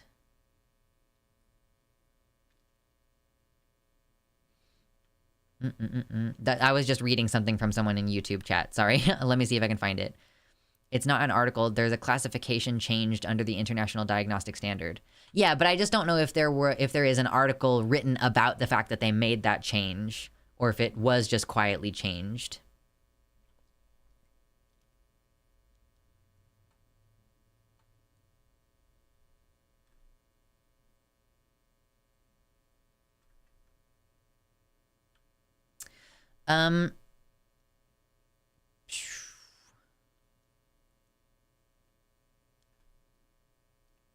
Okay, this is from about a year ago. why it may be time to eliminate the diagnosis of borderline personality, the global view of borderline, researchers and clinicians involved in revising the International Classification of Diseases, ICD-10, into its newest version, the ICD-11, they decided to avoid this dual approach and instead adopted a system almost exactly like the alternative DSM-5 model. They were unable to leave the borderline personality disorder category in the rear view entirely, so they created a borderline personality specifier based on the DSM-5 diagnosis. So essentially, they tried to remove or change the definition while not completely ignoring the fact that the DSM-5 does have that diagnosis in it. Kind of seems so. This is just the article that I found about it. If you're interested in looking at it more, I guess, Violet. But it was just something mentioned in the YouTube chat. I'm interested to know how you question the very way we diagnose mental disorders, because I have also been questioning it, but don't want to invalidate others who really find comfort in diagnosis. So I'm interested in your thoughts. Yeah, hold on. Sorry. The burps. Oh, God, there we go. Yeah, I mean, it's kind of a fairly recent thing for me that I'm going like, yeah, I actually don't think that this is a legitimate diagnosis. I know of friends who have had BPD used to gaslight people. I know someone who, when they went to the hospital to be temporarily committed because they were having suicidal ideation, they were diagnosed with borderline personality disorder because I guess they were being difficult with the care workers. And then that diagnosis stuck with them, and that made clinicians not want to support them and made clinicians not want to work with them. So there is a stigma against borderline personality disorder that kind of like a lot of clinicians will just say, oh, well, you're a lost cause. And also I have seen people be diagnosed with it who don't actually necessarily have it. And it just is a weaponized diagnosis that means it's an excuse for you to say, oh, well, this patient is too complex for my caseload. You know, the more issues you have, the more likely a clinician can say, oh, I don't specialize in the issues that you're dealing with, which can make it hard for you to get care. But yeah, no, I just think that it's like everything is a construct. Everything has been built. So you can say, okay, well, these symptoms tend to coexist together. A lot of the time we see unstable sense of self and suicidal ideation and problems with impulsivity and a pattern of chaotic relationships and inappropriate anger. Or like that's 5 of the 9 diagnostic criteria for BPD. You can see, okay, yeah, well, these things tend to group together, right? And so the way that we do diagnosis in psychology, in psychiatry and stuff, is we kind of just look at all of the traits that you're displaying, and then we try to match that to one of the constructs that we've created around those. So when I question borderline personality disorder, it's because like BPD is not a thing that actually exists. It's not like clinical depression where you can like test how much serotonin there is in people's bodies, or like you can do a brain scan and see that the depression has caused brain damage or that the brain damage has caused depression, whichever way you want to look at it. BPD is not a physical thing that exists. BPD is an idea that we said, oh, these behaviors tend to all show up together, so we're going to call that borderline personality disorder and stigmatize people's fundamental personality by calling it borderline disorder. Whereas, like, I mean, like, what I think is actually happening is that autistic people who have been through trauma express their PTSD symptoms differently than other people. So basically what I think has happened is that they have created a separate diagnosis called borderline personality disorder that would be better if you fit it under like PTSD type 2 or something. Like it's post-traumatic stress disorder that just manifests in a different way. That's what I personally believe. Is, you know, we have to be critical of the way in which these symptoms are grouped together, and that there's an assumption even that these symptoms are related to one another.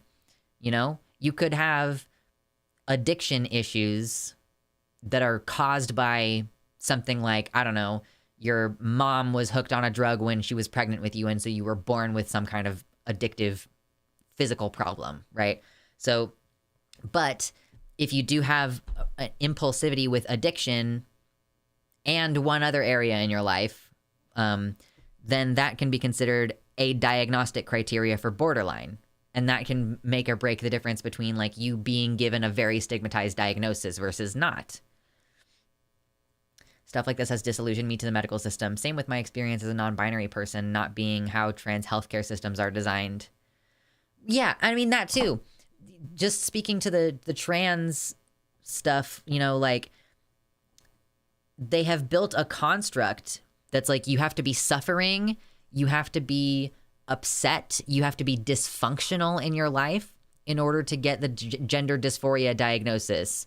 Technically speaking, you shouldn't be getting a gender dysphoria diagnosis unless you can prove that you are in pain and experiencing harm, because that's what the diagnosis is, which leaves out all the trans people who are trans and it is an intrinsic trait and they just happen to not be suffering hugely because of it.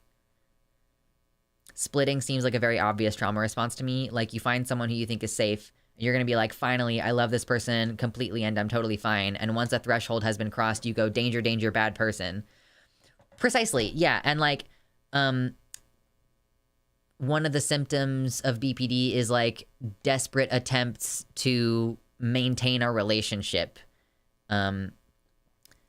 Like you act out in order to maintain the relationship. And so like, yeah, abandonment issues are pretty fucking common in trauma, actually. So yeah, like if you look at the symptoms of borderline and the fact that in the literature, it even says that while there is a genetic predisposition, perhaps like an inherent sensitivity emotionally that goes into BPD, it can also be like a thing that is caused by trauma. So even if you look at the opening section in a BPD treatment book, like in the dialectical behavioral therapy model, it literally says that one of the two major pieces of developing borderline is trauma. So yeah, doing things for that person so much that you cause self-harm. Self-harm is its own diagnostic criteria, and you can't use that as other criteria. Like, it's like intense behaviors that are attempting to keep a relationship in your life does not include, specifically diagnostically, you cannot include like suicide attempts under that criteria. If there are suicide attempts, even if they were made with the intention of keeping the person from leaving you, you have to keep that under Section 5. Like that, you can't actually consider that as part of the behaviors that are frantically trying to maintain the relationship. There would have to be other behaviors associated that you could include under there. I wish I could bring you all here. The gender specialist specifically asked me about gender euphoria as well as dysphoria and made sure I knew it was important. Every time I hear about this, I feel bad for you all in the States. Well, so because so much of the United States is on an informed consent model, like a lot of the United States is on an informed consent model where you just kind of like talk to a doctor or a nurse practitioner, usually, who explains to you the effects of hormones and makes sure that you understand. And they really do very little gatekeeping, technically speaking. But technically speaking, every nurse practitioner who has given you a diagnosis of gender dysphoria in the absence of actual suffering has done something wrong, technically speaking. Like, there's not a very high threshold of proof depending on who you are seeing. If you're seeing a really cool doctor, they'll be like, okay, I understand that you want this care and that's good enough for me. I will give you this diagnosis and allow you to access the care. And there are other doctors who will say, well, you're not suffering enough, so you don't deserve the care. You know, that's kind of the tricky thing, is that it can be really great depending on the practitioner. For sure. I think a lot of BPD is undiagnosed dissociative spectrum disorders, and there is in some health systems data to support that as well. Yeah, one of the criteria for borderline is dissociative symptoms. a lot of the time the diagnosis of dysphoria is placed just so the healthcare can be covered. Yeah. I mean, like, I was originally diagnosed with gender identity disorder, even though gender dysphoria had been placed in the DSM because insurance companies had not caught up in their systems yet, and the hospitals hadn't yet. So I was officially, the first time I got diagnosed to get healthcare as a trans person, I was given the diagnosis of gender identity disorder. And now I have the gender dysphoria diagnosis. That's, just wasn't there at the time. Oh, good grief. Insurance is a fucking scam. I mean, true. We've already talked about insurance and how terrible it is today. Fucking Christ. Okay, it's been like almost 4 hours. I'm getting tired, and I'm gonna go play Legend of Zelda and eat some dinner. So I am gonna enjoy doing that, and I will talk to you all on Thursday, as far as I know. My screen is interesting. Yeah, so as far as I know, unless something crazy happens between now and then, I will plan to see you all on Thursday, where I'm sure we'll talk about more annoying bullshit. So, yes, I'm gonna go play Zorbans. Have a good night. Don't do